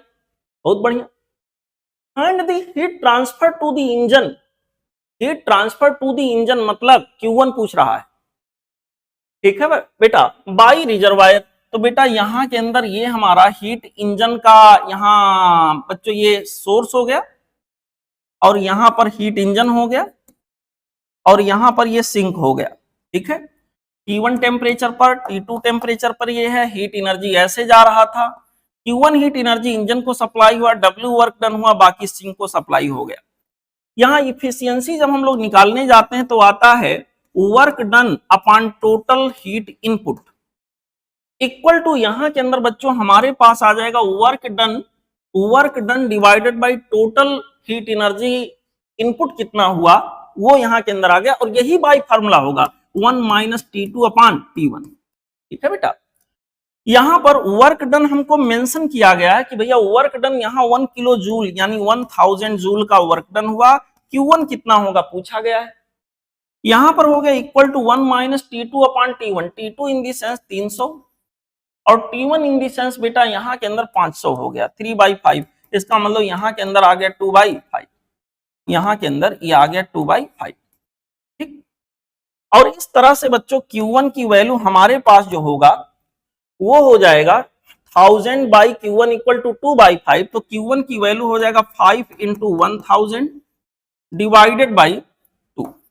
इसको सॉल्व करेंगे, आंसर निकालेंगे, और इसको आंसर निकालने जाएंगे बेटा तो ये हो जाएगा 500, यहां के लिए आंसर आ जाएगा 2500 जूल। ठीक है, 2500 जूल, मतलब करेक्ट चॉइस यहां के लिए आ गया ऑप्शन 4। ओके बच्चों, ये था सोल्यूशन क्वेश्चन नंबर 16 का बेटा। अब हम लोग आगे बढ़ेंगे अगले क्वेश्चन पे। Okay, next question is here, कहा गया an open pipe of length 33 centimetre resonates to the frequency of 1000 hertz. Open pipe जो है यहां पर रेजोनेंस कर रहा है 1000 हर्ट्ज के साथ में। Mode of vibration, open pipe से बेटा इसका मतलब जो फ्रीक्वेंसी निकल रहा होगा वो भी 1000 हर्ट्ज के बराबर होगा। अगर 1000 के साथ उसने रेजोनेंस किया है मतलब फ्रीक्वेंसी मैचिंग हुई होगी। तो अगर मैं इसका फंडामेंटल फ्रीक्वेंसी निकालूं, माफ करिएगा ये बेटा ओपन पाइप है, अगर मैं फंडामेंटल फ्रीक्वेंसी ओपन पाइप का निकालूं तो V डिवाइडेड बाई 2L होगा। V यहाँ के अंदर बेटा साउंड की स्पीड है 330, सवाल के अंदर दिया गया है 2 times of L, 2 times of L, और L की वैल्यू यहाँ के अंदर 33 सेंटीमीटर है। 33 बाई 100 करेंगे, 100 ऊपर पहुंच गया मीटर बनाने के लिए। यहां पर बच्चों इसको सॉल्व करेंगे, 10 बार गया और 1000 बाई 2 हो गया, ये हो गया 500 हर्ट्ज। इसका मतलब जो हमारा फ्रीक्वेंसी वास्तव में निकाल रहा होगा वो 500 इंटू 2, इसका डबल यानी 2f0 के बराबर निकाल रहा होगा। ये किसके बराबर हो गया? 2f0 के बराबर आ गया। इसका मतलब यहां सेकंड हार्मोनिक का केस रहा होगा, सेकंड हार्मोनिक या फर्स्ट ओवरटोन कह सकते हैं। तो यहां के अंदर फंडामेंटल तो नहीं रहा होगा, सेकंड हार्मोनिक का केस रहा होगा। ऑप्शन आ गया 2। ठीक है बच्चों, चलिए अगले क्वेश्चन पे बेटा चलते हैं। देखिए हमारा अगला सवाल यहां पर आ गया, an electric dipole of length 4 centimetre is placed with its axis making 30 degree to the uniform electric field of 10 की पावर 6 न्यूटन पर कूलम। बहुत बढ़िया। If it experiences a torque of 20 square root 3 newton into metre, then potential energy of dipole, dipole की potential energy यहां के अंदर क्या होगी? बच्चों देखो पहला जो इंफॉर्मेशन दिया है डाइपोल का लेंथ दे दिया है, किसी यूनिफॉर्म इलेक्ट्रिक फील्ड में रखे होने की बात कहा है और एंगल जो बना रहा है यूनिफॉर्म इलेक्ट्रिक फील्ड से 30 डिग्री। अच्छा, और इलेक्ट्रिक फील्ड की इंटेंसिटी का वैल्यू भी दे रखा है। एक टार्क यहां उसके ऊपर लग रहा है जो कि यहां पर 20 स्क्वायर रूट 3 न्यूटन मीटर है। तो बेटा कोई डाइपोल अगर एक्सटर्नल यूनिफॉर्म इलेक्ट्रिक फील्ड में रखा जाए तो उसके ऊपर लगने वाला टार्क जो होता है by formula P cross E होता है, मैग्नीट्यूड वाइज होता है PE साइन थीटा। टार्क की वैल्यू सवाल में हमको दिया गया है कि भैया यहां के अंदर 10 की पावर 6 नहीं, 10 की पावर 6 नहीं, माफ करिएगा, यहाँ टार्क की वैल्यू जो हमको दिया गया है वो दिया गया 20 square root 3 newton into metre. P into E ऐसे ही छोड़ देते हैं। साइन थीटा, यहाँ साइन थीटा के जगह पर साइन 30 डिग्री आ गया। बच्चों इसको हम लोग सॉल्व करेंगे तो आ गया 20 square root 3 equal to PE sine 30 की वैल्यू बेटा 1/2। इस तरह से P इंटू ई की वैल्यू हमारे पास हो जाएगा 40 into square root 3, 40 square root 3 आ गया, दिस मच। अब देखो हमसे का पोटेंशियल एनर्जी उस सिचुएशन में क्या होगा। यहां पर बच्चों पोटेंशियल एनर्जी की वैल्यू हमारे पास होगा -P into E into cos theta minus P dot E. यहां के अंदर कॉस थीटा की जगह कॉस 30 डिग्री होगा। अभी अभी थोड़ी देर पहले P इंटू ई की वैल्यू ऑलरेडी हम लोगों ने निकाल के रखा है 40 स्क्वायर रूट 3, तो यहाँ हो गया 40 स्क्वायर रूट 3 और बेटा यहाँ cos 30 की वैल्यू हो जाएगा स्क्वायर रूट 3/2। ठीक है, यहाँ पर इस तरह से या यहाँ से इसको कट कर लेते हैं, 20 हो गया, यहाँ पर हो गया -20 into square root 3 into square root 3 आ गया आंसर -60 जूल। ठीक है बेटा, -60 जूल इसका आंसर होगा। और इस तरह से करेक्ट चॉइस जो यहां के लिए होगा बेटा वो हो जाएगा option 2। Option 2 would be the correct choice for this particular question. Now let's enjoy question number next 1। Okay, next question that we have here, question number 19।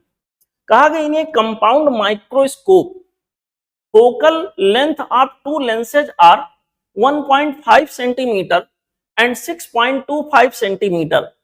If an object is placed at 2 centimeter from objective and final image is formed at 25 centimeter from eye lens, तो हमसे कहा गया है the distance between two lenses। बेटा compound microscope की बात बताया है। कंपाउंड माइक्रोस्कोप में एक ऑब्जेक्टिव होगा और एक आई पीस होगा। बच्चों कंपाउंड माइक्रोस्कोप में ऑब्जेक्टिव जो होता है उसका फोकल लेंथ यहां के अंदर कम होता है और आई पीस का ज्यादा होता है। ऐसे ये लिया गया है। यहां पर बच्चों ये हमारा ऑब्जेक्टिव है, ये है आई पीस, ठीक है। हमसे कह रहा है जो ऑब्जेक्टिव है उसका फोकल लेंथ 1.5 सेंटीमीटर और आई पीस का 6.25 सेंटीमीटर है। Object is place 2 centimetre from the objective, objective से 2 सेंटीमीटर के आगे यहां पर कोई ऑब्जेक्ट रखा हुआ है, ये रहा ऑब्जेक्ट, ठीक है बेटा। ये कहलाएगा यू ओ और इसकी वैल्यू आपको दिया गया है 2 सेंटीमीटर, 2 सेंटीमीटर। यहां पर बच्चों इस ऑब्जेक्टिव ने इस ऑब्जेक्ट का कोई इमेज यहां बनाया होगा ऐसे, ठीक है। ये इमेज नंबर 1 रहा। ये इमेज जो है इसकी दूरी यहां से देखें तो ये हो गया हमारे पास बच्चों, यहां से लेके यहां तक के इस डिस्टेंस को हम लोग कहेंगे V O, V O object, माफ करिएगा, ऑब्जेक्टिव से इमेज की दूरी, ऑब्जेक्टिव से इमेज का डिस्टेंस हमने लिख दिया वी ओ फॉर ऑब्जेक्टिव। अब इस इमेज को इमेज नंबर 1 कह देते हैं, ये ऑब्जेक्ट समझेगा और इसका इमेज यहां कहीं ये बनाएगा, ऐसे वर्चुअल इमेज यहां कहीं बनाएगा। मेरे प्यारे बच्चों यहां पर ये ऑब्जेक्ट की तरह से इसको ट्रीट कर रहा है, ध्यान से सुनिएगा। तो यहां से यहां तक की जो डिस्टेंस, जो सेपरेशन होएगी बेटा, ये वाली, ये होगी ऑब्जेक्ट की डिस्टेंस कहां से, आई पीस से। और ये जो है इमेज, फाइनल इमेज यहां के अंदर बना, फाइनल इमेज ये हो गया वी ई, जो कि कहां पे बनना, least distance of distinct vision, मतलब 25 सेंटीमीटर पे बन रहा है। यहां से आंख लगाए कोई देख रहा होगा, ठीक है बेटा। मेरे प्यारे बच्चों हमसे कहा गया कि बताइए यहां पर कि डिस्टेंस बिटवीन टू लेंसेज, दोनों लेंसेज के बीच का डिस्टेंस, सेपरेशन क्या रहा होगा। अगर बच्चों मैं वीओ निकाल लूं और यूवी निकाल लूं और दोनों को जोड़ दूं तो दोनों लेंसेज के बीच का सेपरेशन हमें पता हो जाएगा। चलिए करते हैं। सबसे पहले और ऑब्जेक्टिव, ऑब्जेक्टिव के लिए सॉल्व करें 1 upon V O minus 1 upon U O equal to 1 upon F O. चलिए वैल्यू रखिए, हमें नहीं पता वीओ क्या है, छोड़ दिया। यूओ यहां पर 2 सेंटीमीटर है, यहां -2 में लिखेंगे, -2 equal to 1 upon F O. Objective का फोकल लेंथ 1.5 है, 1 डिवाइडेड बाय 1.5 को 3/2 लिखेंगे तो 3/2, 2 ऊपर चला गया ऐसे, ठीक है। यहां के अंदर बच्चों 1 अपान वीओ इक्वल टू 2/3, यहां प्लस है इधर गया माइनस हो गया 1/2, ठीक है बच्चों। इसको सॉल्व करेंगे, 4 - 3 मींस 1 हो गया डिवाइडेड बाय 6। इसका मतलब जो वीओ आया वो हमारे पास यहां पर आ गया बेटा 6 सेंटीमीटर, ठीक है।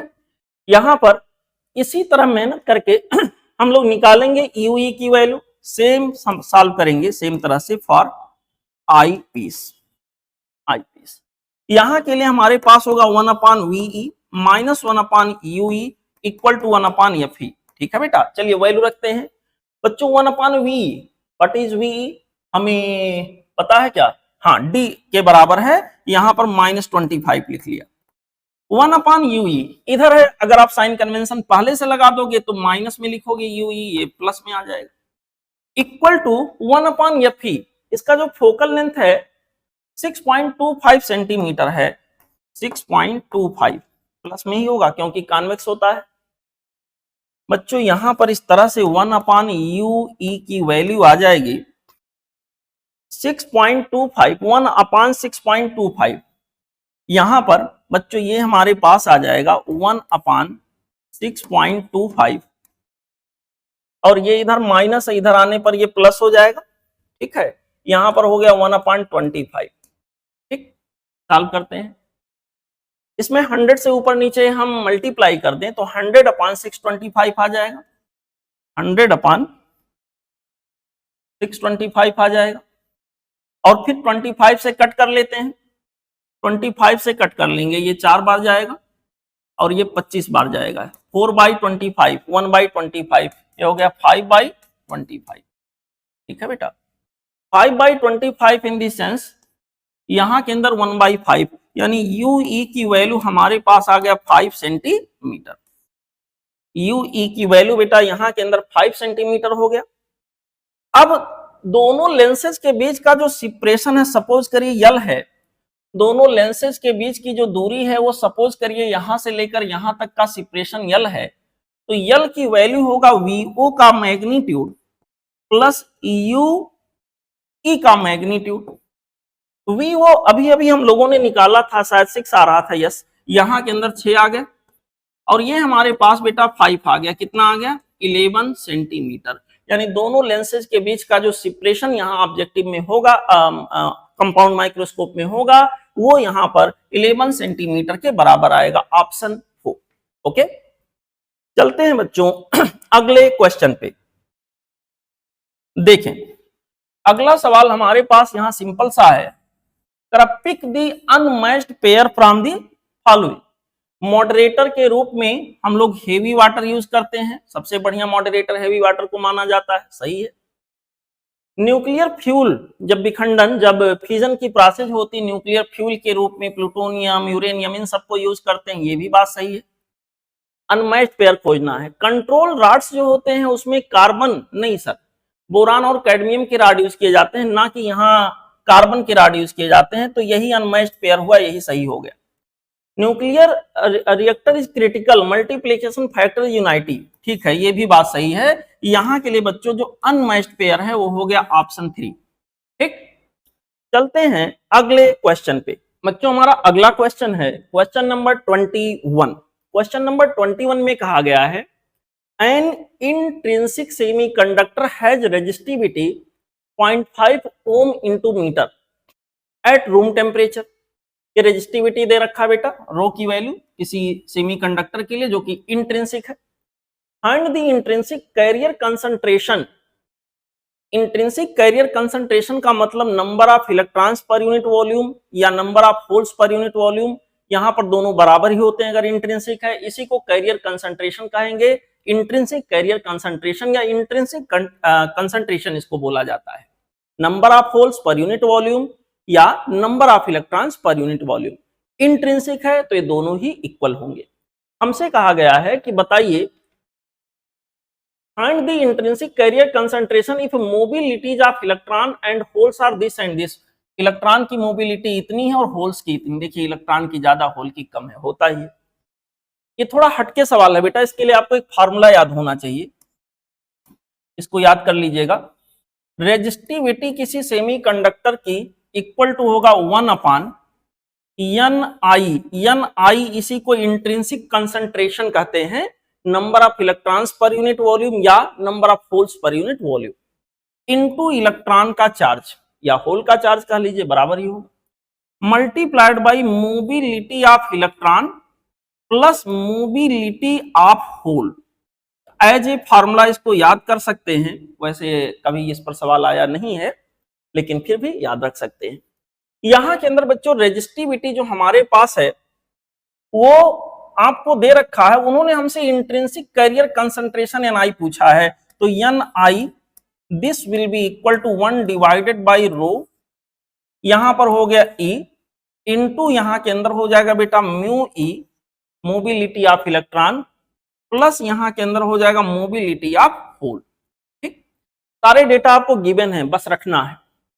यहां पर हो जाएगा 1 डिवाइडेड बाई रो के जगह पर हो जाएगा 0.5 ओम इंटू मीटर, देखिए दिया है 0.5, मल्टीप्लाइड बाई इलेक्ट्रॉन का चार्ज 1.6 इंटू 10 की power minus of 19, multiplied by यहां पर हो जाएगा दोनों के मोबिलिटीज का सम जो कि 0.39 प्लस यहां के अंदर 0.11 ऐसे।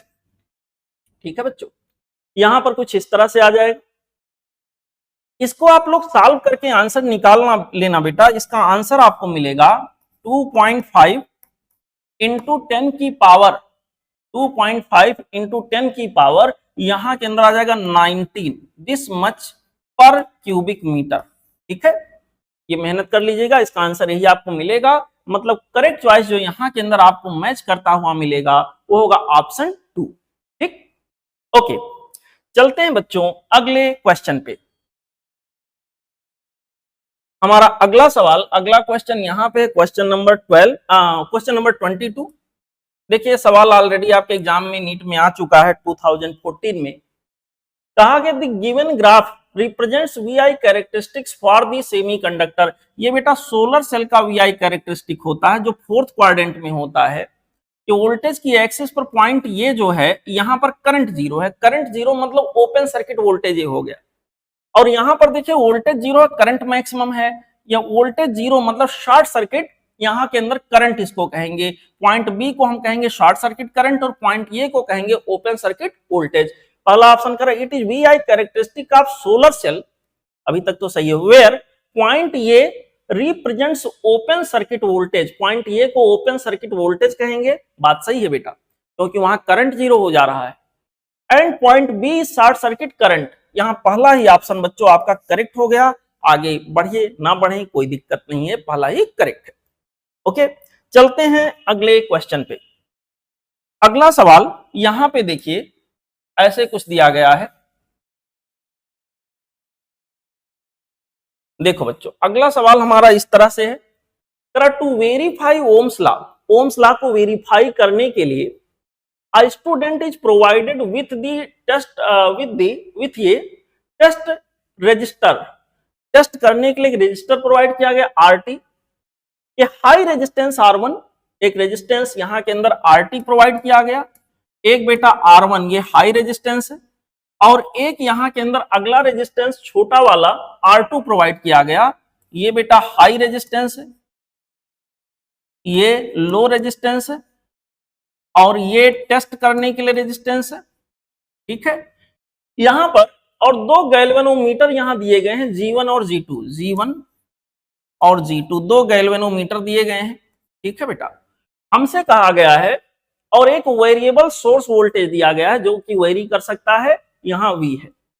हमसे कह रहे हैं कि बताइए the correct circuit to carry out the experiment. बेटा ओम्स के लॉ में हमें यही प्रूव करना होता है कि V अपान I का रेशियो कांस्टेंट है। सब मिला जुला के हमें ये प्रूव करना होता है V directly proportional to I। तो हम जिस सर्किट का वोल्टेज लेते हैं उसी सर्किट के करंट को भी मेजर करने की कोशिश करते हैं।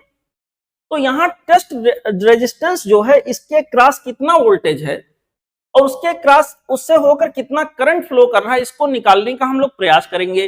तो देखो यहाँ टेस्ट रेजिस्टेंस में जो वोल्ट हम कनेक्ट करेंगे बेटा, वो वोल्ट मीटर कनेक्ट करेंगे कि इसके क्रॉस कितना वोल्टेज है वो रीड कर ले।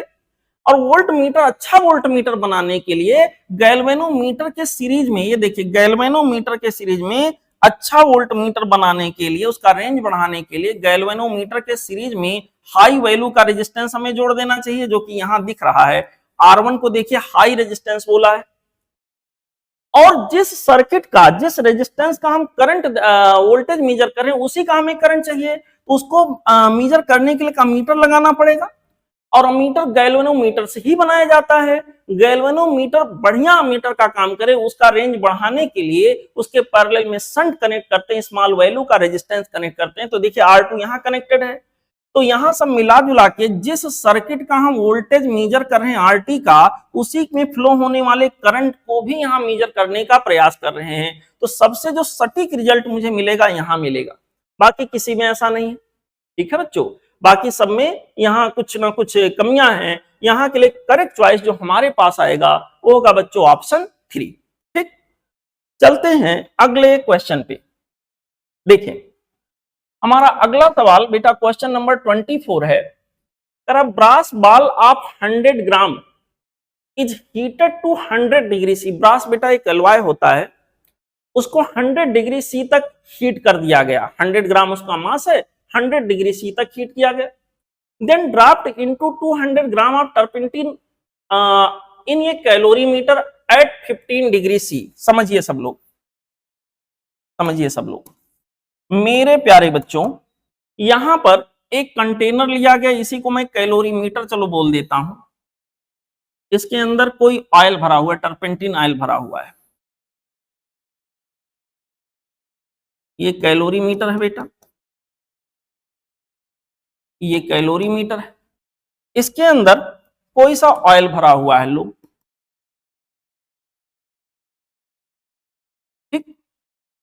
इसके अंदर ऑयल भरा हुआ बेटा, इसके अंदर कोई ब्रास का एक बाल लाते हैं जो इसके अंदर ड्रॉप करने जा रहे हैं। ये ब्रास का बाल है बेटा, इसको इसके अंदर ड्रॉप करना है। देखिए अभी इसका जो शुरुआत में देखें, इसका मास 100 ग्राम है और इसका जो टेम्परेचर वो 100 डिग्री सी है, 100 डिग्री सी है। और टर्पेंटिन ऑयल जो है वो 200 ग्राम है। यहां पर बच्चों ये टर्पेंटिन ऑयल जो इसके अंदर भरा हुआ है, इसका जो बच्चों मास दिया है वो 200 ग्राम है। दिस इज 200 ग्राम। बहुत बढ़िया। और ये कैलोरी मीटर में रखा हुआ है और टेम्परेचर जो है वो 15 डिग्री सी है, 15 डिग्री सी है। ऑब्वियसली टेम्परेचर 15 डिग्री सी होने का मतलब कैलोरी मीटर भी उसी टेम्परेचर पे रहा होगा और इसके अंदर टर्पेंटिन ऑयल जो भरा वो भी उसी टेम्परेचर पे रहा होगा। अब क्या करेंगे, जब हम इस बाल को इसके अंदर डाल देंगे तो ये 15 डिग्री सेल्सियस पे 100 डिग्री सेल्सियस पर ये हीट देगा और ये कैलोरी मीटर प्लस ये जो टर्पेंटिन ऑयल है ये हीट लेगा। ठीक है बेटा, तो यहां सिंपली हम लोग लगाएंगे heat given equal to heat taken. चलिए मेहनत करते हैं थोड़ा सा। हीट गिवन, कौन हीट दे रहा है? ये दे रहा। 100 डिग्री सी पर इसका मास बेटा 100 है, तो यहां पर 100 इंटू इसका स्पेसिफिक हीट क्या होगा वही बताना है। ठीक है बेटा, मैं सही कर रहा हूं ना। इक्विवेलेंट कैलोरी मीटर, हमसे क्या पूछा गया? Then temperature. Specific heat, specific heat यहां ब्रास का दिया गया है। Equivalent specific heat of turpentine oil, अच्छा स्पेसिफिक हीट इसका दिया है, रख लेते हैं। कितना दिया है बेटा? 0.1, 0.1 into delta theta. Delta theta, यहां फाइनल टेम्परेचर जो मिक्सचर का आ जा रहा है 23 डिग्री सी आ जा रहा है, तो ये जो 100 डिग्री सी पर था ये 23 डिग्री सी पर आ गया, मतलब जो टेम्परेचर में फॉल हुआ इसके हो गया 100 minus 23। Okay, equal to heat taken. अब दो लोग मिलके हीट को लेंगे, एक तो ये ऑयल जो भरा हुआ है और एक कैलोरी मीटर। तो पहले ऑयल की बात कर लेते हैं। ऑयल का मास यहां के अंदर दिया 200 ग्राम यम। यस, कितना होगा यही पता करना है। डेल्टा थीटा, डेल्टा थीटा बच्चों फाइनल टेम्परेचर 23 आ रहा, 15 से बढ़कर 23 हो गया, 23 minus 15 plus heat taken by calorimeter. Calorimeter, यहां पर कैलोरी मीटर के बारे में देखते हैं, कुछ बोला गया है। हमसे कहा गया है final temperature of this equivalent calorimeter as water equivalent of calorimeter is 4 gram. मतलब उस कैलोरी मीटर को 4 ग्राम वाटर के इक्विवेलेंट मान लो, तो यहां पर हो गया 4 वाटर के इक्विवेलेंट मानना, तो स्पेसिफिक हीट 1 हो गया। और डेल्टा थीटा बेटा 15 पर था 23 पर गया, 23 माइनस 15। ठीक है, सॉल्व कर लेना है। यहां पर ये पूरा बवाल आप सॉल्व करके जब आंसर निकालोगे तो यहाँ स्पेसिफिक हीट की वैल्यू एग्जैक्टली नहीं, लगभग में आपको मिलेगा 0.46। यहां पर इसका यूनिट आ जाएगा कैलोरी पर ग्राम पर डिग्री सेल्सियस। ये आप गुणा भाग कर लीजिएगा, ये इसका प्रोसीजर होगा। ठीक है बेटा, चलते हैं अगले क्वेश्चन पे। देखो बच्चों अगला सवाल यहां पे आ गया क्वेश्चन नंबर 25। क्वेश्चन नंबर 25 में कह रहा है speed of light c, gravitational constant g and Planck's constant h are taken as the fundamental unit in a system. The dimension of time in this new system should be. मेरे प्यारे बच्चों यहां पर चलिए सॉल्व करते हैं। Dimension of time हमें इन सबके टर्म में बताना है। g के टर्म में, सपोज g की पावर x, यहां पर h प्लैंक कांस्टेंट के टर्म में, सपोज h की पावर y, और यहां c फॉर लाइट स्पीड के टर्म में, सपोज ऐसे डायमेंशन बन रहा हो। अब हमें ये पावर निकालना पड़ेगा बेटा। तो यहां g ग्रेविटेशनल कांस्टेंट के लिए अगर हम डायमेंशन लिखें ओरिजिनल वाला जो इसका होता है, हम लोग क्या लिखते हैं, F G equal to G m1 m2 divided by R square. तो g का डायमेंशन यहाँ के अंदर बेटा आपको याद हो तो अच्छी बात है, ना याद हो तो ऐसे निकाल लीजिए, m l t power -2 into R square का मतलब l2 divided by m square का मतलब m की पावर यहां के अंदर बच्चों हमारे पास आ गया 2। ठीक है, अब यहां पर हमारे पास आ जाएगा m की पावर -1, l की पावर 3, l की पावर 3, t की पावर यहां के अंदर बच्चों आ गया -2, ये हो गया। दिस होल मच की पावर x हो गया। एच था रहा प्लैंक्स कांस्टेंट। प्लैंक्स कांस्टेंट का जो यूनिट होता है बेटा वो होता जूल इनटू सेकेंड। तो इसका जो डायमेंशन बनेगा joule in the sense m l two T power -2 और second in the sense t, तो आ जाएगा m l two T power -1। यहां के अंदर बच्चों ये हो जाएगा m l two T power -1, इसकी power y। t light speed है, ये हो जाएगा बेटा l t power -1 this whole की पावर z। ठीक है, इसको सॉल्व करके इसका आंसर निकालना है बच्चों। यहां पर हमारे पास ये आ जाएगा -x m की पावर -x, यहां m की पावर y प्लस y, और यहां m है ही नहीं, ये दोनों मिलकर इधर m का पावर ही गायब है, यानी m की पावर 0 लिख सकते हो। दिस इज इक्वल टू 0, मतलब x इक्वल टू y आना है। मतलब जो पावर g का होगा वही h का होगा, क्योंकि x इक्वल टू y आना है। जो पावर g का होना वही पावर y का होना है, g और वही पावर h का होना है, g और h की पावर सेम होनी यहां नहीं है, नहीं होगा। यहां पर बच्चों बाकी में सेम है। अब आगे बढ़ते हैं, आगे बढ़ते हैं। यहां पर l की पावर 3x, यहां से आ गया 3x और यहां से आ गया +2y, और यहां से बच्चों हमारे पास आ जाएगा +z, plus of z। This will be equal to, इधर भी l गायब है, इधर खाली t है, इधर l गायब है, मतलब l की पावर 0 है, तो दिस इज 0, क्योंकि x इक्वल टू y है। तो इसको हम ये भी लिख सकते हैं 3x प्लस 2x, y की जगह x लिख लो, तो यह हो जाएगा 5x plus of z equal to बच्चों यहां के अंदर 0 हो गया, तो z की वैल्यू हमारे पास आ जाएगा -5x। इतने से गेस कर लीजिए आंसर क्या होना चाहिए। एक तो छट चुका है, अब जो हमारा z होगा उसका -5 टाइम्स x होगा, अब जो x होगा उसका -5 टाइम्स z होगा। अगर मैं पहले ऑप्शन को सही मानूं तो x की वैल्यू और y की वैल्यू हाफ हाफ है, तो c की वैल्यू क्या होगा -5/2 होगा। तो यहां के लिए बच्चों बिल्कुल सही सही मैच कर रहा है, बाकी कहीं ऐसी मैचिंग नहीं है। ठीक है, तो यहीं से टिक करके आप निकल लो, समय बचेगा। पूरा सॉल्व करना चाहते हो तो ऐसे ही एक इक्वेशन जैसे यहां बनाए हो, आप t की पावर को लेके एक इक्वेशन बनाओ, सॉल्व करो, x y z की वैल्यू निकालो, रखो। ठीक है, फिलहाल यहां फिल्टर हो गया, option 1 will be the correct choice. आगे बढ़ते हैं अगले सवाल पे। क्वेश्चन नंबर बेटा 26 हमसे कह रही है particle moves along straight line such that displacement at any time t is given by. यहां पर बच्चों कोई पार्टिकल का डिस्प्लेसमेंट टाइम डिपेंडेंट कुछ ऐसे दिखाया गया है, s equal to T cube minus of 6 times of T square plus 3 times of T plus of 4। ऐसे हमसे कह रहा मीटर में है velocity when its acceleration is 0, उस समय वेलोसिटी क्या होगी जिस समय एक्सीलरेशन की वैल्यू क्या हो, 0 हो। तो बेटा एक बार इसको डिफरेंशिएट करते हैं, एक बार इसको डिफरेंशिएट करेंगे, ds ओवर dt निकालेंगे जिससे कि हमें वेलोसिटी का ज्ञान होगा। इसको सॉल्व करेंगे तो आ जाएगा 3t square minus 6t square को अगर हम लोग डिफरेंशिएट करेंगे तो आ जाएगा -12t प्लस 3, कितना आ जाएगा, ये वेलोसिटी हो गया। एक बार और डिफरेंशिएट करें तो dv और dt हो जाएगा जो कि एक्सीलरेशन के इक्विवेलेंट होगा। यहां के अंदर बेटा आ जाएगा 6 times of t minus of 12। ओकरा वेलोसिटी उस समय बताइए क्या होगा, वेलोसिटी उस समय बताइए क्या होगा जब एक्सीलरेशन 0 हो। तो पहले हमें वो समय पता करना है कि एक्सीलरेशन कब 0 होगा।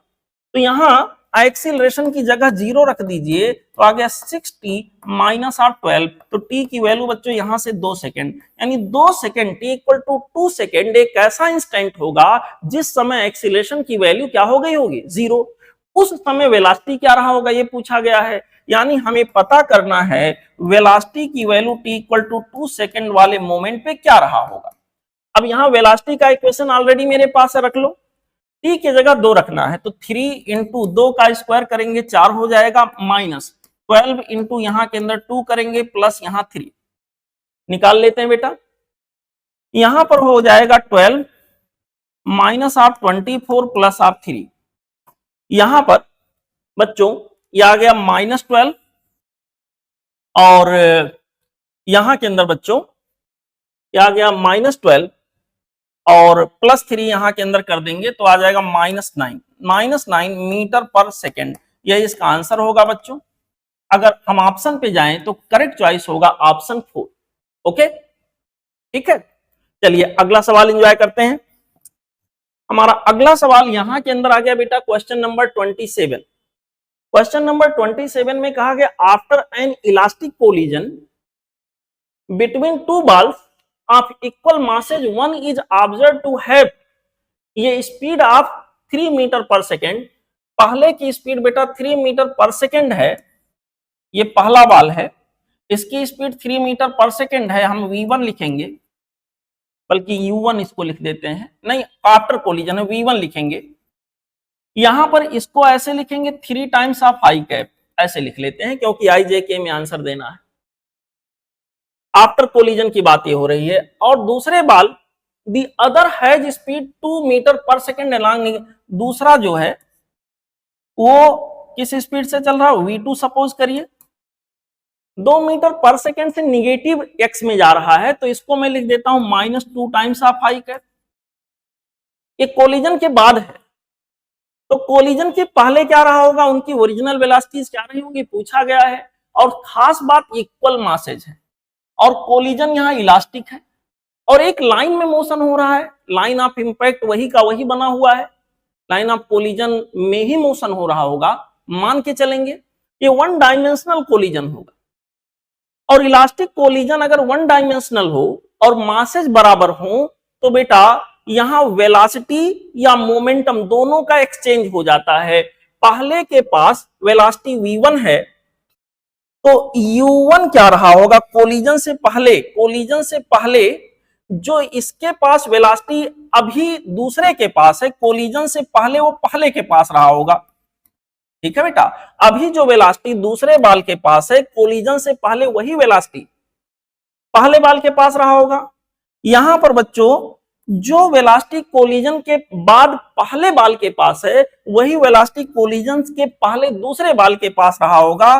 तो यहां पर बच्चों इस तरह से, ऐसा इसलिए क्योंकि कोलिजन इलास्टिक है, मास सेम है, 1 डायमेंशनल कोलिजन है। ऐसे केस में अगर मास सेम है तो वेलोसिटी का सीधे सीधे डायरेक्शन सहित इंटरचेंज हो जाता है। ठीक है बेटा, तो सही जवाब यहां के लिए सीधा सीधा हो गया बच्चों ऑप्शन 1। ठीक, ओके, चलते हैं अगले क्वेश्चन पे।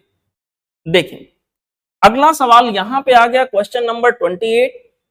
कह रही है force of this much newton is applied over ये particle which displaces it from origin to this much. यहां पर बच्चों देखो फोर्स किसी बॉडी पे लगा हुआ है और फोर्स जो लगा है उसको बाई फार्मूला ऐसे, बाई इक्वेशन ऐसे दिया है 5 times of I cap plus 3 times of J cap. और इस फोर्स की वजह से जो डिस्प्लेसमेंट हुआ है ओरिजिन से, it from origin to this, origin से यहां तक का डिस्प्लेसमेंट हो रहा है मेरे प्यारे बच्चों, तो यही नेट डिस्प्लेसमेंट हो जाएगा क्योंकि ओरिजिन का पोजीशन वेक्टर 0 0 होगा, 0 आई कैप 0 जे कैप और फाइनल पॉइंट का ये हो गया। तो यहां डिस्प्लेसमेंट हमारे पास जो होगा हो जाएगा बच्चों r फाइनल पॉइंट का माइनस r1 इनिशियल पॉइंट का। इनिशियल पॉइंट में ओरिजिन था तो 0 आई कैप 0 जे कैप, तो सिंपली r2 के बराबर हो गया। यहां पर बच्चों ये जो कि r के बराबर दिया है ये हो जाएगा 2 times of I cap minus 1 times of J cap. अब देखो एक चीज, फोर्स 5 न्यूटन लग रहा है अलोंग एक्स एक्सिस और 3 न्यूटन लग रहा है अलोंग वाई एक्सिस। इसका मतलब फोर्स कांस्टेंट है, एक्स में भी कांस्टेंट है, वाई में भी कांस्टेंट है, ओवरऑल भी कांस्टेंट होगा। एक्स में डिस्प्लेसमेंट हुआ पॉजिटिव एक्स के अलोंग 2 मीटर का और वाई में डिस्प्लेसमेंट हुआ निगेटिव वाई के अलोंग 1 मीटर का। तो बेटा यहां पर जो work done by X component of force होगा, कांस्टेंट फोर्स के द्वारा work done, force multiplied by force के डायरेक्शन में डिस्प्लेसमेंट, सीधे सीधे यहां लिख दिया, ये हो गया 10 joule. Work done by Y component of force, y component of force 3 है, लेकिन फोर्स पॉजिटिव y में लग रहा है और डिस्प्लेसमेंट निगेटिव y में हो रहा है, तो यहां के अंदर बच्चों ये निगेटिव में आंसर आ जाएगा इसका, यहां पर *1, ये हो गया -3 जूल। ओवरऑल वर्क डन जो होगा वो होगा Wx प्लस Wy, इन दोनों का सम कर देंगे बेटा, तो यहां के अंदर आ जाएगा 7 जूल। तो इसका जो आंसर आ गया वो हो गया 7 जूल, ऑप्शन 3। ओके, ठीक है बेटा, चलते हैं अगले क्वेश्चन पे। देखें अगला सवाल। अगला सवाल हमारे पास कुछ ऐसे है, क्वेश्चन नंबर बच्चों 29। देखिए, कर moment of inertia of freely rotating bodies A and B are I A and I B. बहुत बढ़िया। I A greater than I B, I A I B से ज्यादा है, and their angular momenta are equal, angular momentum दोनों के लिए बराबर है। हमसे कहा अगर आई ए और I B, I A greater than I B हो और यहां के अंदर एंगुलर मोमेंटम इक्वल हो दोनों के, तो के और के बी उनकी काइनेटिक एनर्जी का जो ऑर्डर होगा वो क्या होगा। मेरे प्यारे बच्चों, यहां पर रोटेटरी मोशन हो रहा है, तो काइनेटिक एनर्जी भी रोटेटरी वाला होगा, जो कि जैसे हम लोग ट्रांसलेटरी में लिखते हैं p²/2m, वैसे रोटेटरी में होगा एंगुलर मोमेंटम का square divided by 2i। Angular momentum क्योंकि सेम है, दोनों बॉडीज के लिए सेम है, तो rotatory kinetic energy will be inversely proportional to moment of inertia. The order is given here IA greater than IB। IA अगर IB से ज्यादा है तो उल्टा ऑर्डर K का होगा, रोटेशनल काइनेटिक एनर्जी ये का लेस देन होगा रोटेशनल काइनेटिक एनर्जी यहां के अंदर B के रेस्पेक्ट में, तो Ka less than KB, option 3। ठीक है बच्चों, option 3 would be the correct choice for this particular question. आइए अगले सवाल पे। हमारा अगला सवाल यहां के अंदर बच्चों क्वेश्चन नंबर 30। क्वेश्चन नंबर 30 में कहा गया है अ फ्लाई व्हील डिस्क है, कोई फ्लाई व्हील उसी को बोला गया है, of radius 2 metre and mass 8 kilogram rotates at an angular speed of 4 radian per second about an axis perpendicular through its center। The kinetic energy of rotation, बेटा कोई यहां डिस्क का नाम लिया है और रोटेटरी मोशन कर रहा है अपने सेंटर से परपेंडिकुलर पास होने वाले एक्सिस के अबाउट, तो ऑब्वियसली जो उसका रोटेशनल काइनेटिक एनर्जी होगा आ जाएगा हाफ आई ओमेगा स्क्वायर। आई की वैल्यू बच्चों क्योंकि डिस्क है तो हो जाएगा हाफ EMR स्क्वायर इंटू यहां के अंदर हो गया ओमेगा स्क्वायर, ये हो जाएगा 1/4। मास जो दिया गया है बच्चों ध्यान से देखो, मास यहां के अंदर दिया गया 8 किलोग्राम का, ये हो गया 8 इंटू आर स्क्वायर।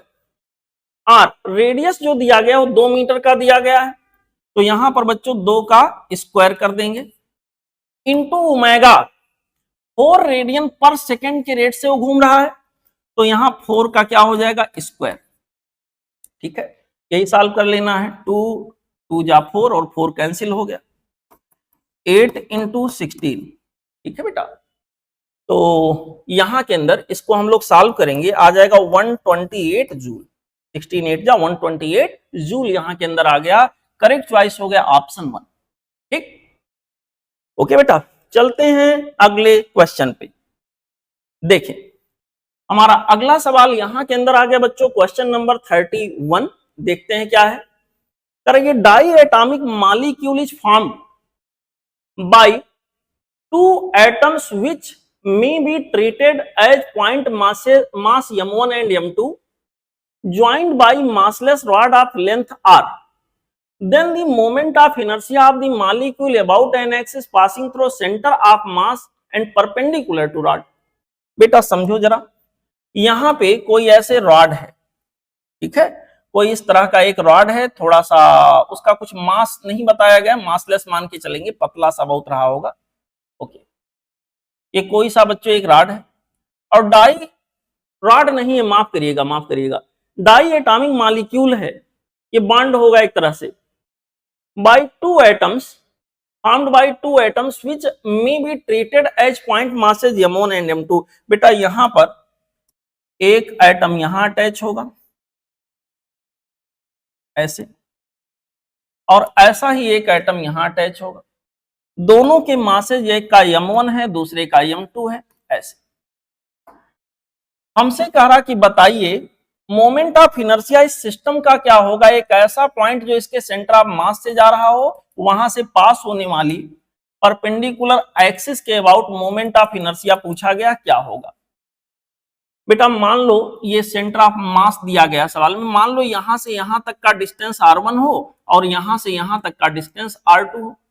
अगर ये वाले एक्सिस के अबाउट में मोमेंट ऑफ इनर्शिया निकालने के लिए जाऊंगा तो सिंपली पूरे सिस्टम का मोमेंट ऑफ इनर्शिया ऐसे निकालूंगा, हाफ यहां के अंदर बच्चों हमारे पास आ जाएगा, हाफ नहीं, यहां पर बच्चों आ जाएगा m1 r1 का square plus half m2 r2 का स्क्वायर। क्योंकि ये पॉइंट जहां से एक्सिस गुजर रहा है ये सेंटर ऑफ मास है, इसलिए r1 की वैल्यू सेंटर ऑफ मास वाले नियम से निकालने तो r1 की वैल्यू हो जाएगा, उल्टा लिखेंगे m2 divided by m1 plus half m2 into r। इसी तरह से बच्चों r2 की वैल्यू निकालने जाएंगे, हो जाएगा m1 divided by m1 plus m2 multiplied by r। अगर आपने सेंटर ऑफ मास के सवाल लगाए हो तो ये इक्वेशन बहुत बार आपने यूज किया होगा। चलिए r1 r2 की वैल्यू लिखवाइए। m1 r1 के जगह पर ये पूरा तो ये आ जाएगा m2 divided by m1 plus m2 का whole square into r square. r2 के जगह पर ये पूरा, यहां पर आ जाएगा m2, r2 के जगह पर वो पूरा पार्ट रखेंगे तो आ जाएगा m1 divided by m1 plus m2 का होल स्क्वायर इंटू यहां के अंदर बच्चों आ जाएगा स्मॉल r का स्क्वायर। इसको हम लोग सॉल्व करेंगे, थोड़ा आगे बढ़ेंगे लेकर के, तो कहानी कुछ ऐसे होगी।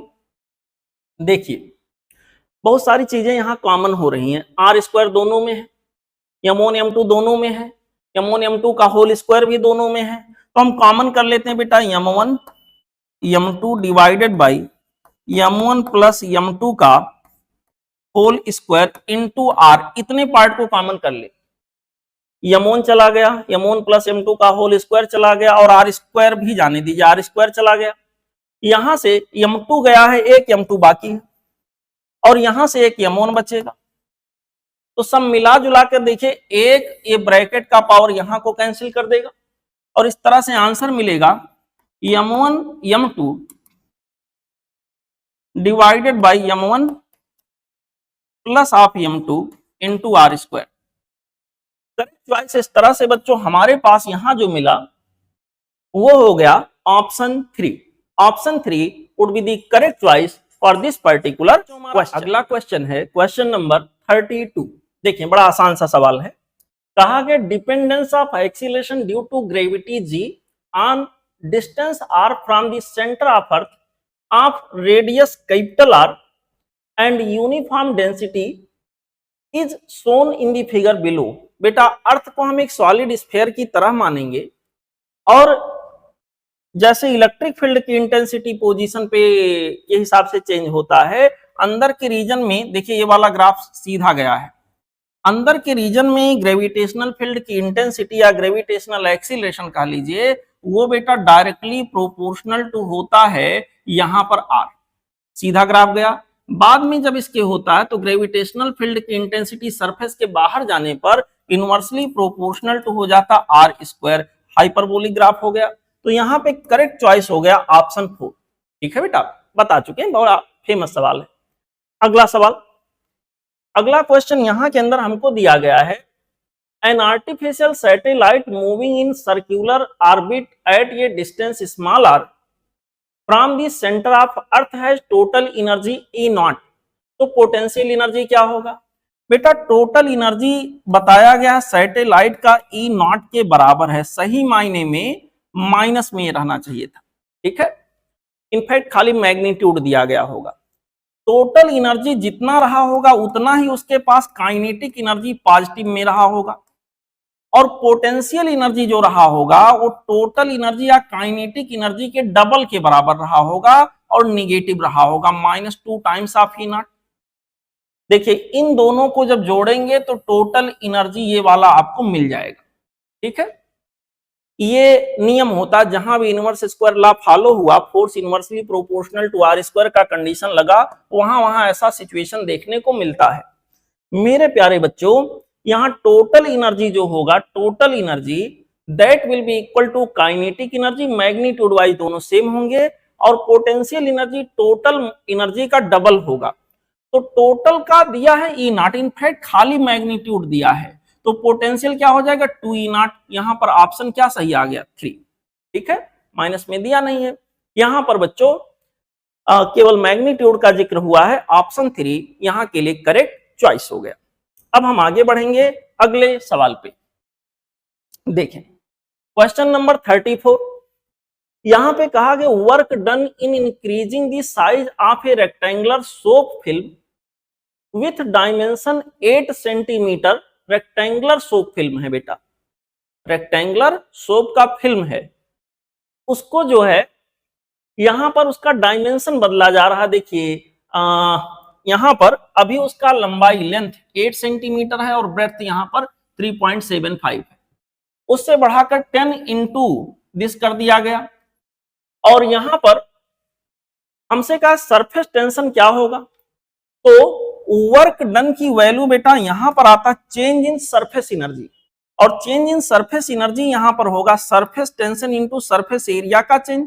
सरफेस टेंशन वही रहेगा, सरफेस एरिया का चेंज, सरफेस एनर्जी बेटा टी इंटू ए होता है, तो सरफेस एनर्जी का change T into A one T into A two, यहां पर हो गया A two minus A one.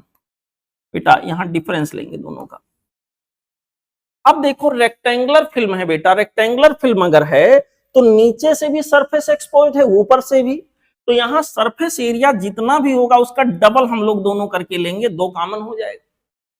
ठीक है बेटा, यहां के अंदर इस तरह से हमारे पास आ जाएगा 2 times of T. Surface tension कितना होगा पूछा गया है, A2 की वैल्यू होगी बेटा 10 into 6, 10 into 6 centimetre square, minus A1 की वैल्यू होगी 8 इंटू 3.75, 8 इंटू 3.75, ओके, इंटू कर लीजिए 10 की पावर -4 ताकि ये मीटर स्क्वायर में चेंज हो जाए। ठीक है बच्चों, ये जो वर्क डन है according to question this is equal to 2 into 10 की पावर -4। ठीक है बच्चों, ऐसे यहां पे हमसे पूछा गया कि सरफेस टेंशन की वैल्यू क्या होगी। बच्चों ये पूरा सब कुछ जितना लिखा हम सॉल्व करेंगे, देखिए बड़ा आसानी से ये सब कैंसिल हो जा रहा है।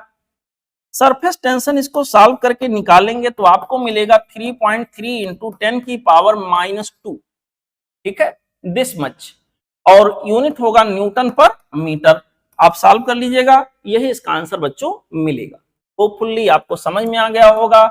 मेरे प्यारे बच्चों, ये हो गया सॉल्यूशन क्वेश्चन नंबर 34 का। अब हम लोग आगे बढ़ेंगे अगले क्वेश्चन पे।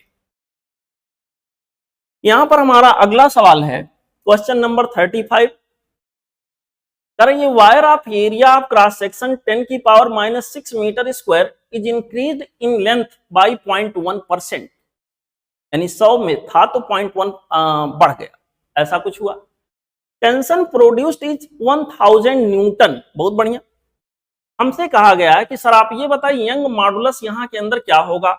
मेरे प्यारे बच्चों सीधा सा सवाल है, यंग मॉडुलस की वैल्यू होगी stress force per unit area upon strain, यहां के अंदर हो गया डेल्टा एल बाई एल, ऐसे इस तरह से एफ डिवाइडेड बाई ए, और यहां के अंदर हो जाएगा बेटा L divided by delta L. अब देखो जो फोर्स है वही इनफैक्ट टेंशन फोर्स होगा, ठीक है, जो कि 1000 न्यूटन है।